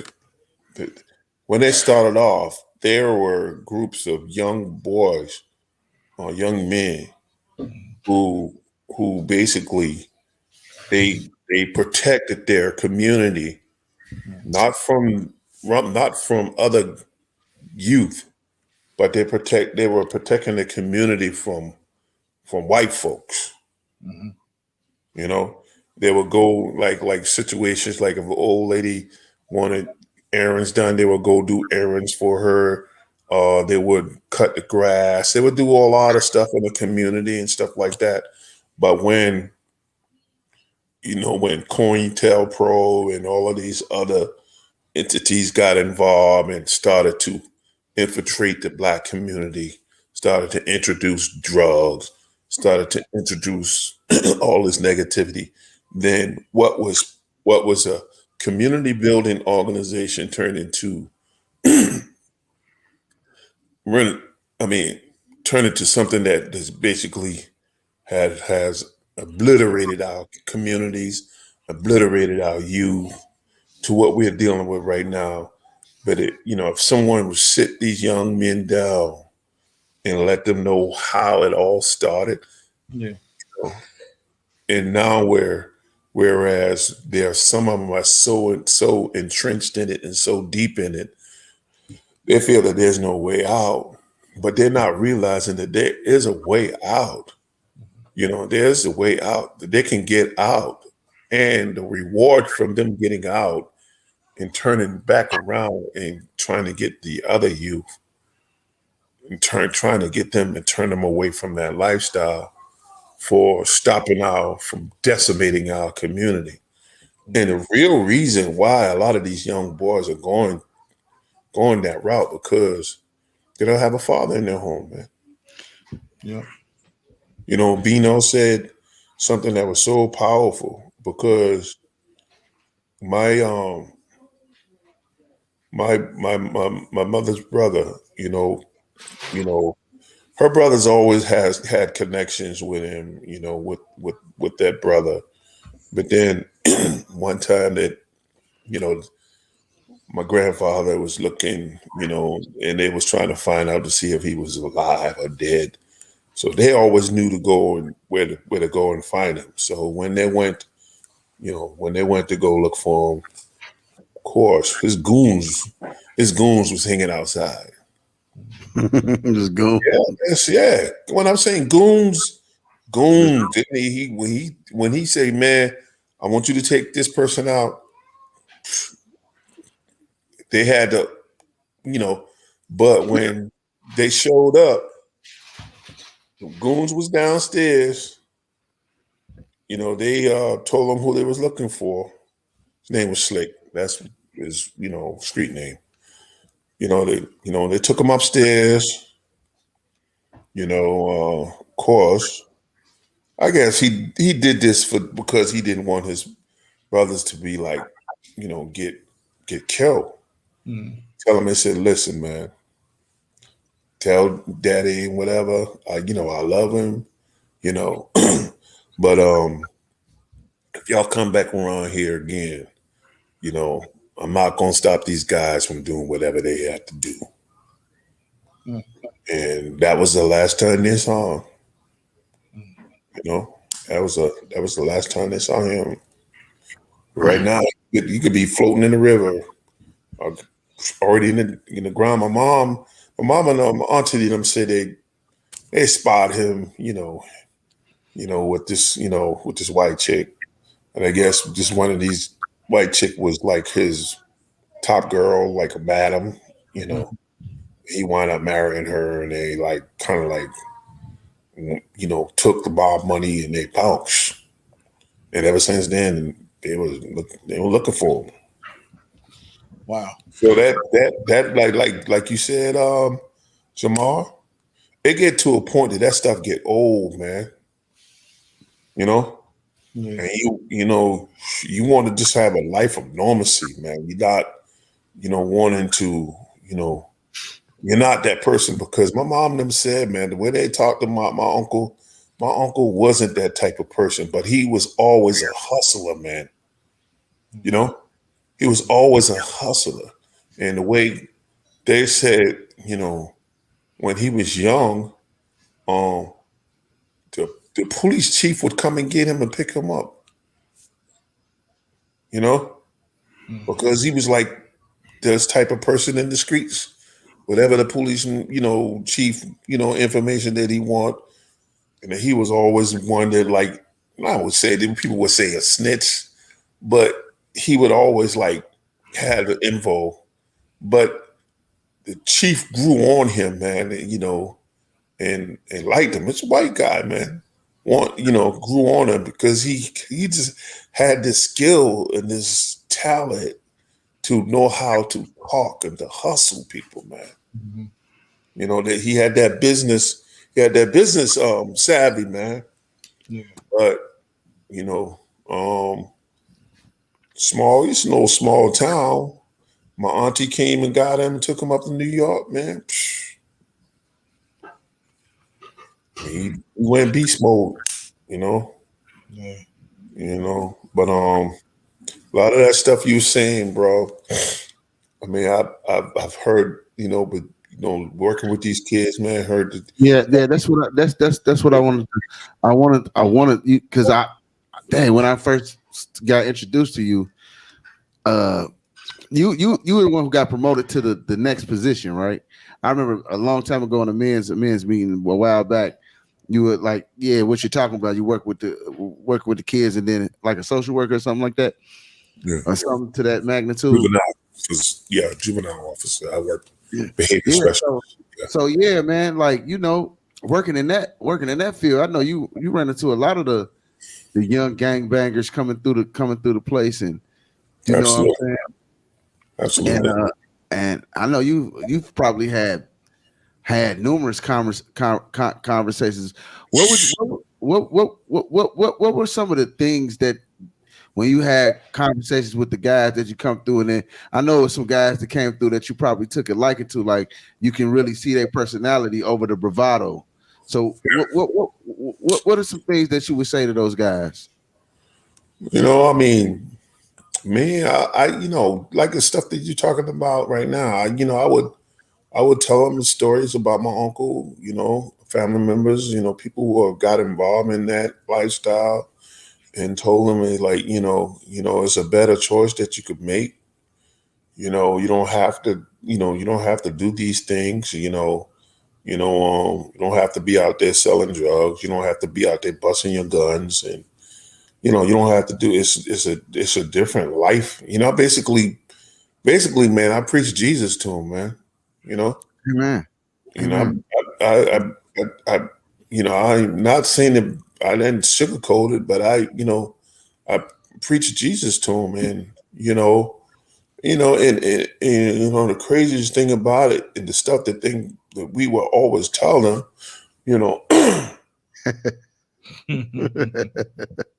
Now we ain't laughing at you, Alan. What's up?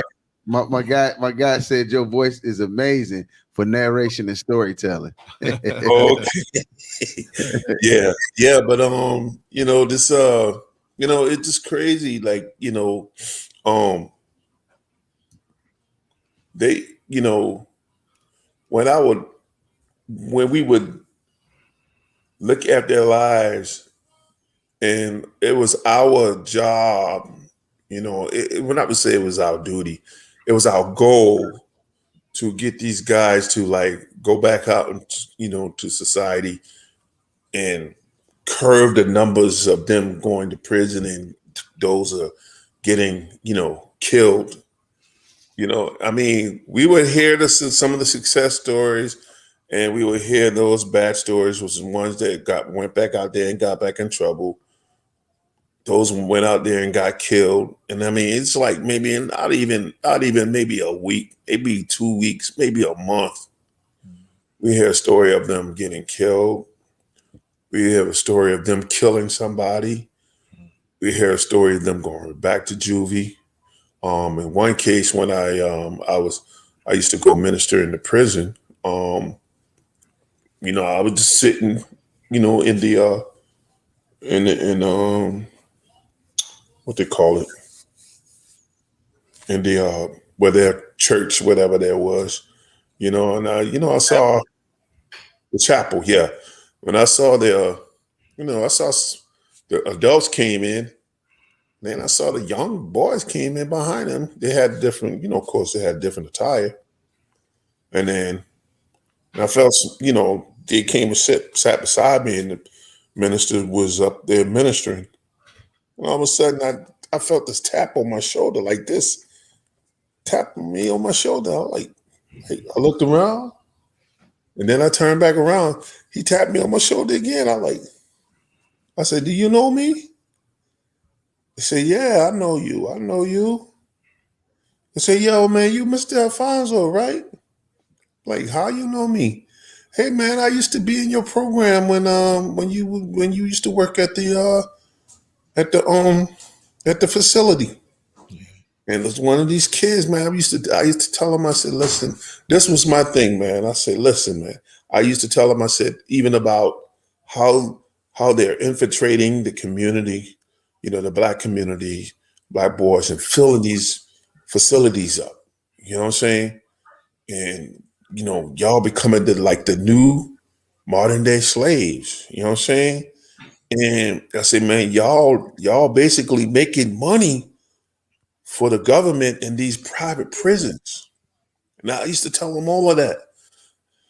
Of course, he told me who his name was, and I faintly remember it, Mm-hmm. but it was sad, man, because I didn't want to meet him like that. Yeah. You know what I'm saying? I didn't want to meet him like he didn't tell me, he didn't tell me that, but of course we couldn't have that kind of conversation with them. But yeah, man, that was just really mind blowing because like I used to go in those facilities and in that in the prison and preach. I used to do the same thing at the facility, man. Mm-hmm. Telling them about the Lord, man. You know. But my thing was, man, you couldn't save them all, bro. Right. Couldn't save them all. Right. Yeah. Okay. Turn me up a little bit. I don't know why I sound like. Because you was snoring. I still was snoring. Non-stop snoring. What up, cousin? What up, guys? It's my guy right here, man.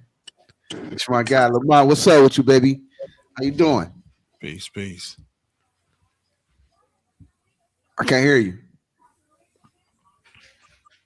I see all you guys looking good. Rico, long time. What's happening?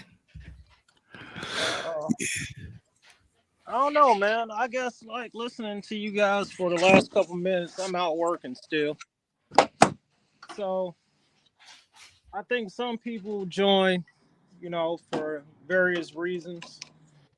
Uh, like Scoob said, I definitely wasn't a bad kid. I even lived totally different away from everybody. I Right. ain't in the hood, nothing. But I had cousins that lived over there, and young cats was banging on my cousins. So that's how I got involved. But other than that, nobody even knew I exist. I wasn't no tough guy. I was even a deacon in church. You was a No, deacon and then went and then joined the gang? yeah, Wow. Wow. nobody would have even knew. Yeah. But I guess me and Scoob talk now a lot because he done moved on with his life. I moved on with mine, and I think the scariest thing that Scoob ever told me was he's glad that I moved the way I did because if we were ever around each other during the times where we were both out there running crazy, we'd have both been dead. Yeah. Yeah, He's he was. Yeah, he was like he went from the hood, but he got in the gang. Literally, he got in the gang. First gang he got in was with me. He got in the gang. Literally said, "Cause my cousin's in it," and he started fighting more people than everybody in the gang. Right. Yeah. Yeah. Yeah. Wow. He was. You know how the new term with the its. Mm-hmm. He was with the its. Like you know what I'm saying. And the thing about it, he was younger than all of us. He was the young boy out of all of us. Like I think a lot of his cousins, me, and everybody had because he was in the initial very beginning. Like when I just recruited my boys that I hung with every day. Right. Like he was with that part. Yeah. But he stuck around a lot longer than everybody else, but he was always in and out though, because he lived like he said, he didn't even live in the hood. They lived out the way. So, but when he came to town, he was in town. That's for real. For real. If there was a smart way to be a gangbanger, that would be because you leave the hood. You come in and do whatever you know what I mean. But Yeah, like I said, I was telling them like, yeah, you weren't always a part of everything because you was in and out. But I said when you came to the town, you was in the town. right. I can hear you still. Like what I mean. I only did it to protect friends, Right. family. it wasn't that I wanted to be no tough guy or any of that other stuff. Like my parents, we used to live in Part Town down in the West End. We moved out.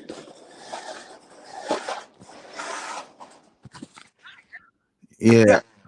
And so I always moved different. But when I turned like 19, I was like, why am I doing this?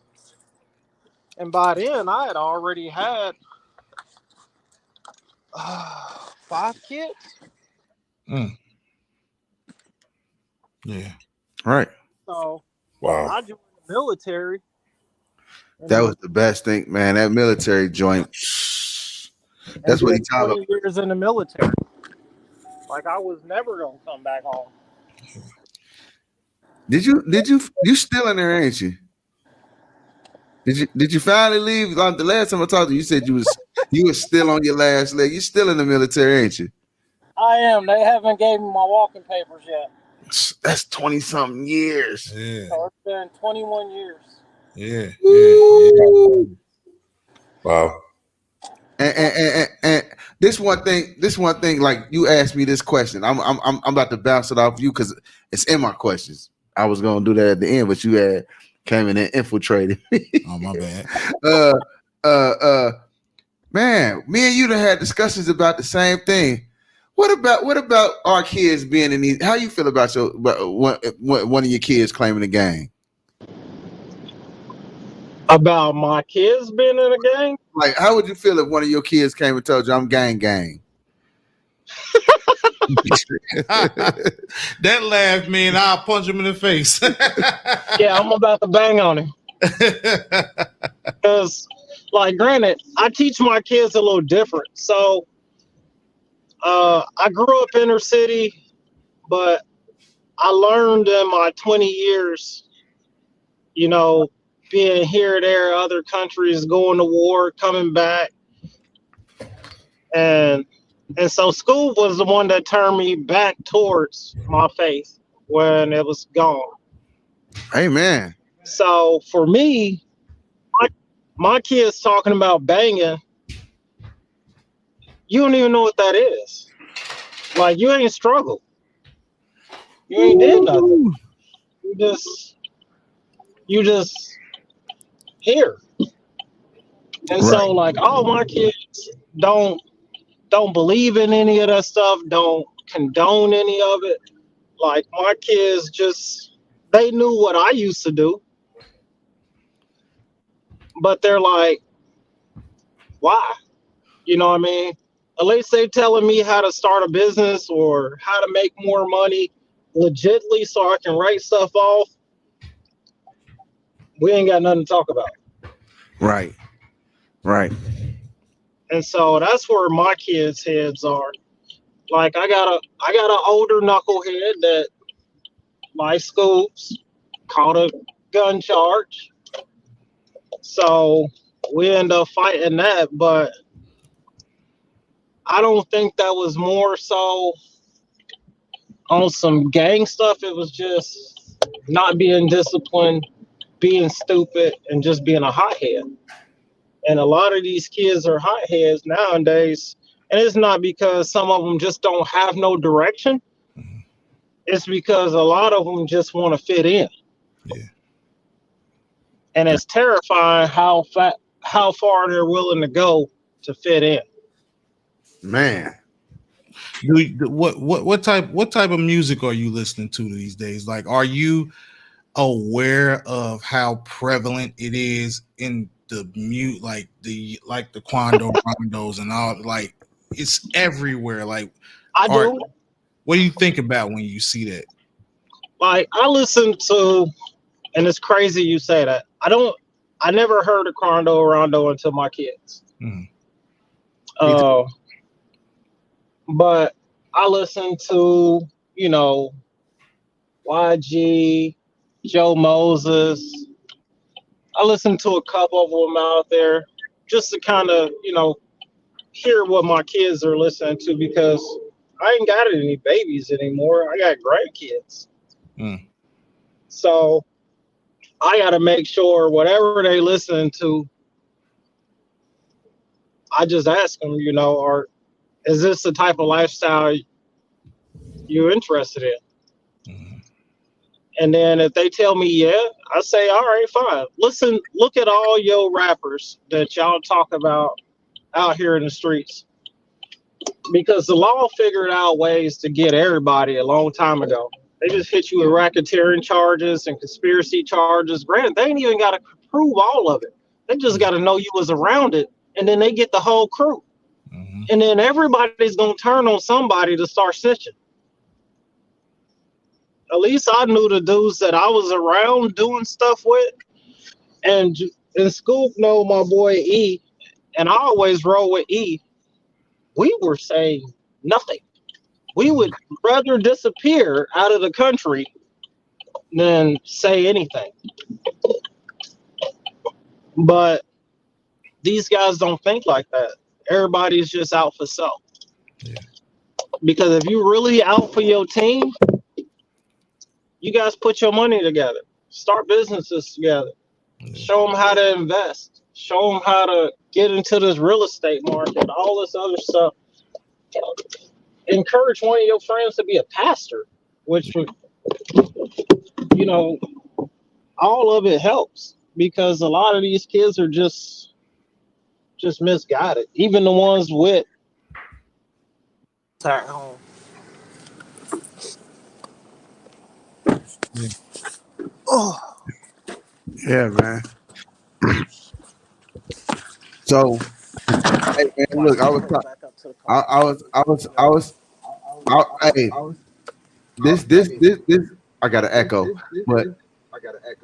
but this how, this how, like me and Lamont, I think our last conversation or one of the last conversations we had about, we were talking and we were talking about the gang stuff, and he hit me with some information I know, and it was so I got so weak in our lab because he was right. Like he talked about he talked about uh he talked about when we were in the gang, and I was telling him, like, man, I'm glad you got out and all that and how you doing, you so successful, and just keep on. And we was talking about, he's like, yeah, you ain't even know I went to the other side. And I fought the guy that you. I fought the guy, and I said, "Huh? What?" He said, "Yeah, I went to that." And I fought the guy that you fought when I was on the other side with him. Like, yeah, man. He's like, man, we was kids, man. He just the maturity. It was laughable though. The maturity, cause like I ain't care about. Man, I don't care about that. I did this, and then I went over there with them and did that, and I ain't care. That's just way like we was kids, man. And it just, You know what? I'm glad that Cincinnati ain't like California where y'all either gotta die to get out the game or y'all gotta it's something catastrophic that gotta happen to you. Like you might have some, you know, whatever complications like initially, but for real in Cincinnati, if you like I quit, I just quit. You probably can't go back on a block. You can't go back doing the things you used to do, which is fine because we ain't supposed to anyway. But I like I said, I used to always make fun because back in the day when y'all was gang banging, I was the one running around like ain't no gangs in Cincinnati, y'all perping, you know what I'm saying? But it was real. It was real stuff going down. Y'all was getting into for real trouble, for real crimes. But I'm like, man, that's California. Ain't no gangs out here. You know what I'm saying? But I always thought in my mind, like, man, whenever all my friends that was in gangs, I always had that in the back of my mind. Like, I'm glad that at least they don't gotta die to get out the gang out here. ridiculous. And hey, and that's the thing, man. I've heard so many things about myself that I didn't know. With this what I'm saying. I'm 40 some years old. And I'm still hearing stuff about myself that I didn't know. I got put in a coma because this is what they say. I know why, but allegedly I got put in the coma because I switched sides. That's one. Oh, for real. I didn't even heard that. I got put in the coma because they took my rank. Oh, you got beat out the game. Oh yeah, you yeah, got demoted. yeah. I got demoted. Okay. I got put in the coma because I got beat out the game, Okay. and I literally it ain't even had nothing to do with the gang. Tell the people why you got. I got put in the game because I was trying to steal somebody's car. No, you got put out the coma. Oh, how? I mean, you got put in the coma because. Yeah, I got put in the coma because I tried to steal somebody's vehicle. Would you like to tell the story? And I did not know how to drive. Oh no, back up. Nah, this we ain't got to get detailed. Why not? Why not? What did you trying to make me? I tried to steal somebody's car at the time. What was happening? You were walking down the street. Yeah, listen. I got put in the coma. I tried to steal somebody's car. Why you don't want to share? And I could not drive because everything ain't got to be said. I couldn't drive the car. I didn't know how to even move the gear shift. I jumped out the car like I can't drive it. I heard somebody yell, "Hey!" And I jumped out the car and I ran. And like the people didn't take very kindly to me trying to steal their belongings. And needless to say, they got me together. And that's what happened. I was very mischievous, bad at that time. So, but it ain't had nothing to do with gang banging. Right. That situation wasn't. No, I just thought the part that he left out. I just thought it was interesting that you was walking down the street and you saw a car running. So this is a teachable moment for anybody that leave a car running and walk away. Little Negroes like little Scooby. You know what I'm saying? Like I never thought. Nah, you know what? I full transparency. with a cartoon brain, I would have think like I could just steal that, but I would never do it. I thought, in your mind, when you're young, everything moves so quickly. So I might have stood there about maybe a full minute, 2 minutes, and thought, "Oh, ain't nobody coming to get in this car. They tripping. I'm about to take off." Yeah. Right. And in my mind, and in my mind, my mama car and I almost crashed that. But in my mind, it's like probably an hour in my head. There ain't nobody coming. They done left their car out here running. In my little brain, I jumped in their car and they don't want it. Oh, they don't want it. Yeah. And yeah, that's how that whole situation happened. So everybody out there in TV land. And that was a serious thing, man. Like you could have died. Yeah. Everybody, they did me bad. They found me in the trunk. They did me bad. Was you in the trunk of the car you tried to steal? I don't know. Oh yeah, right. Right. They did. Lamont crazy. all I know, they did me bad, but it was totally unrelated to gang affiliation or gang banging. Right. All the stuff that happened to me in gang banging, the worst thing and best thing that happened to me is gang banging was going to jail and finding Jesus. I found Jesus from gang banging. So I had the question, did gang banging leave any lasting effects on your life, positive or negative? Yes. Negatively, I went to jail, but positively, I had self-awareness. I learned that I had leadership qualities, and then the most positive thing that happened to me is I found my Lord and Savior Jesus Christ. And do I regret gang banging? Yeah, I regret things that I've done being involved in the gang, like hurting numerous people that didn't have nothing to do with the gang banging stuff. Like we used to punch on drug addicts and we used to call people out as victims on the school bus, and even banging on other gang members that were the same age as me. We ain't know no better, like, and hurting them and shooting at them and doing stuff to them, like, you know what I'm saying? And those are the things that I regret. But what I do, the positive I get out of it is I learned some key things about myself.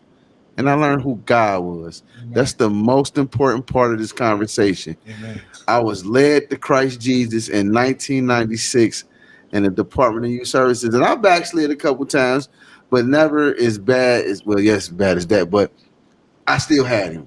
And you talking about you getting the gang for protection. That was protection. That was a covering of my life because I had more bad to come. But it just wasn't in the gang area. Yeah. You know what I'm saying? I had more other drug dealing, pimping, all that stuff coming later on. But as far as the gang activity, that was over with. And I like to tell anybody out there who's in a gang first off, I want to talk to the people of my generation. If you watching this, man, and you know me, man, and you still at at our age, still doing it, I know you got. I just would like to tell you that I want to ask you what I want you to ask yourself. What does this really do for me at this age? Mhm. And look at who you're affecting. If you my age, most likely at this age, and you got grown kids, you probably have grandchildren. Yeah. Do you want that for your children? Really? Do you want them to carry on a legacy of, and even if you're not a believer, do you want them to carry on the legacy of your hood or carry on the legacy of your name, Of your God. of your God? I say, even if you're not, yeah, Oh yeah. Right. even if you're not believers, that's Right, what of yeah, your name. Because right. if you, Family. Yeah. if you, if because if you're carrying the legacy of my name, you're carrying the legacy of my God as well. Mhm. So you might not believe in the God I believe in, or you might not believe in God at all. But what you do believe in is whatever your pride is in, that's your family. Yeah. And would you want them to believe and go through the same things that you went through? So that's just one thing I want y'all to think about out there. That man is really one thing driven off emotions, driven off of being misled, no guidance. And I just think I feel bad for those my age that are still involved and still throwing up signs and still and still indulging and encouraging that.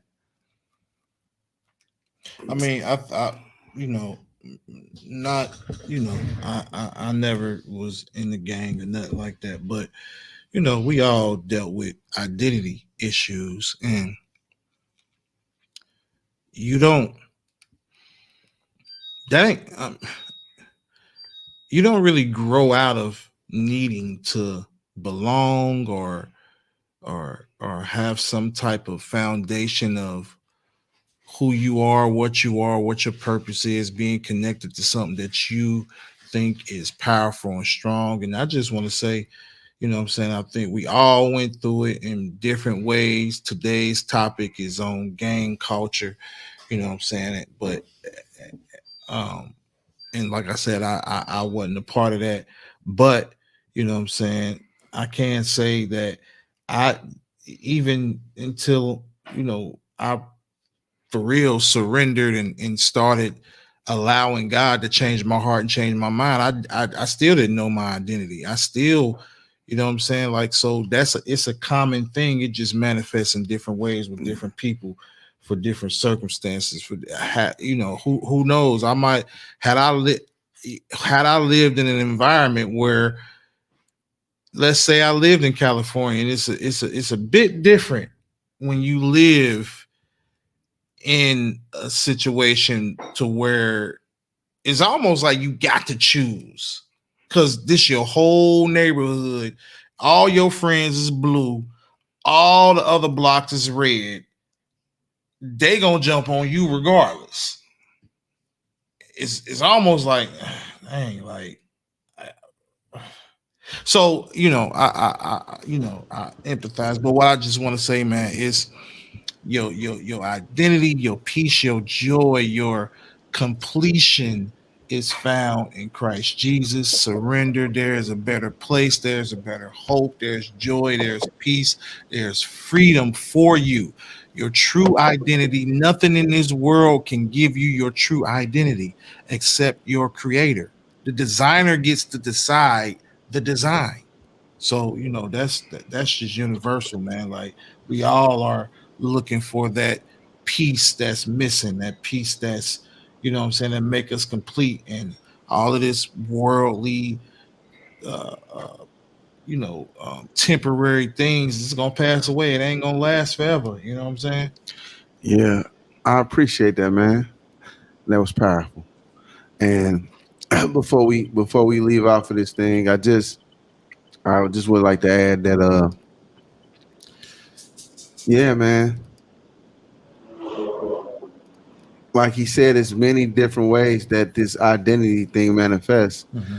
So, really soon, part 2 to this is serious. Part 2 to this story is I used to be Nino Brown. Wow. Yeah, we're gonna talk about that. If any of y'all know who Nino Brown was, he was a drug kingpin in the movie. Mm-hmm. And I had these Nino Brown fantasies, and it's all according to identity and knowing who you are. Yeah. And I know who I am in God today. Today, this it's a couple more people that were really eager to come in, and because of the beginning stages of probably what happened in the beginning, we had some audio technical difficulties. Yeah, catch us on the replay. I'm gonna cut it out. Yeah, I'm sorry you couldn't make it in. They probably wanted to come in and then had time to think about, like, I don't know if I really want to go in and talk about that. Yeah, I don't know why we here with it. But that ain't nothing but the enemy. But still in all, I appreciate you, Lamont. Thanks for coming on in here, Brother Allen. Thank you for coming in today. Yeah. And Darrell, thank you for coming in. But Great Bambino. The great, Beans. Everybody came in and spreaded some love, some hope, some wisdom. Appreciate y'all for coming in today. I used to be Quando Rondo, but I ain't no more. I'm saved by the Lord Jesus Christ. Yeah. And I got a scripture I want to share with y'all. It's an identity-based scripture. First Peter chapter 2, verses 9. But you are a chosen race, a royal priesthood, a holy nation, a people for his own possession, that you may proclaim the excellencies of him who called you out of the darkness into the marvelous light. And with that being said, he called you out to a marvelous light. Those of y'all that's watching, some of y'all quiet, but I know y'all watching. Y'all ain't had nothing to say, but I know you listening. I know y'all know who I was, and I know y'all see who I am today. If y'all feel like y'all seen something and y'all like, Dad, this guy's really sincere, he's really changed, I believe him, I want to tell y'all I got that sauce from God. So this is a call to salvation.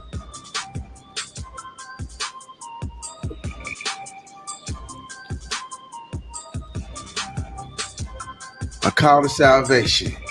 Romans chapter 10, verses 8 through 11. But what does it say? The word is near you, in your mouth and in your heart. That is the word of faith that we proclaim. Because if you confess with your mouth that Jesus is Lord and you believe in your heart that God raised him from the dead, you will be saved. For with the heart one believes and is justified, and with the mouth one confesses and is saved. For the scripture said, for everyone that believes in him will not be put to shame. Don't be ashamed. If you believe in God, don't be ashamed, because he ain't going to put you to shame. Lower yourself in the sight of the Lord, and he will exalt you. So we just like to thank God for what he's done for us. So stop texting and driving, Nia. So we just like to thank God and say, if you follow this prayer, God, I believe that your son died on the cross for my salvation, that he promised by laying down his life that all my burdens have been picked up, and I have been connected back into the lineage and the priesthood, the royal priesthood, that if I believe in his name, that all this is true. And I believe this, and I confess with my mouth and believe in my heart. If you've prayed any prayer like that, you have now been grafted into the unit. Welcome to Life Row. Welcome to the kingdom. Welcome to Life Row. You know what I'm saying? God unit. Yeah. So Yeah, man, we thank y'all for tuning in. Follow us on all our social media sites: Facebook, Instagram, Twitter at Crown of Glory 360. YouVersion Bible app. Make sure you tap into the YouVersion Bible app. That's YouVersion, one word. Make sure you tap that in. If you got an Android or an iPhone, it's a free Bible app. Download it. Make you a profile. Add you in. You'll be a part of our Bible plan immediately.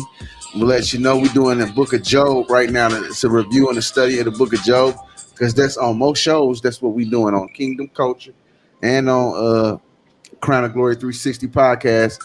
We're doing the story of the Book of Job right now. So that's what we're doing. And make sure you just type in YouVersion Bible app, Crown of Glory 360, all words separated, Crown of Glory 360.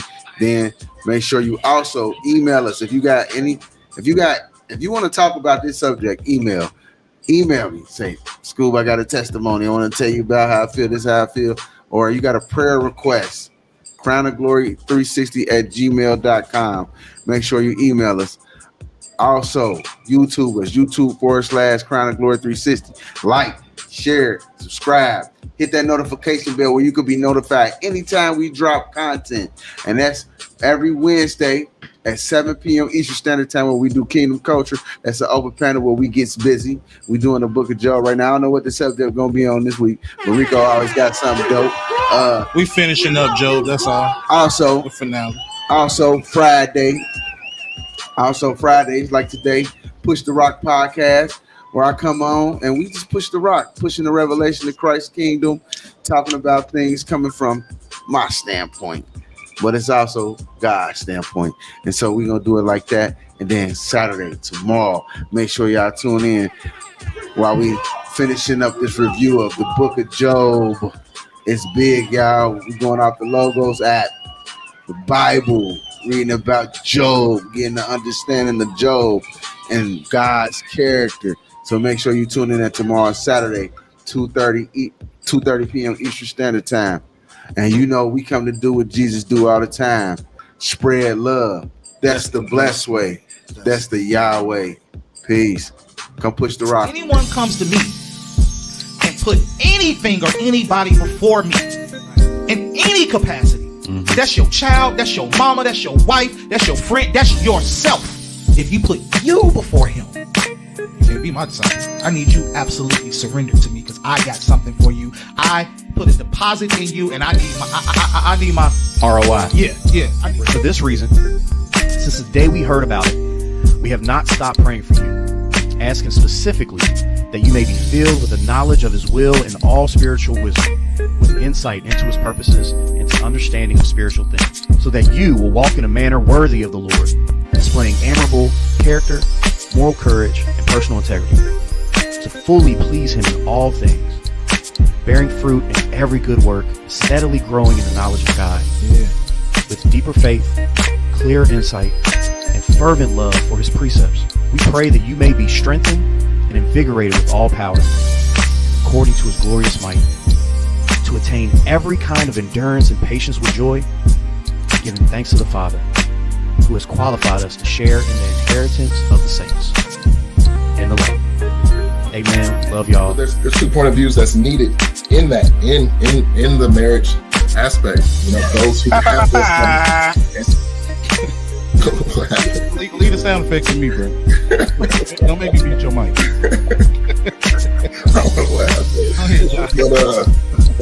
But yeah, with those 2 point of views, man, before you get married, it's important that you set a foundation, and there has to be a foundation of will. Well, we just trust in you, and we thank you.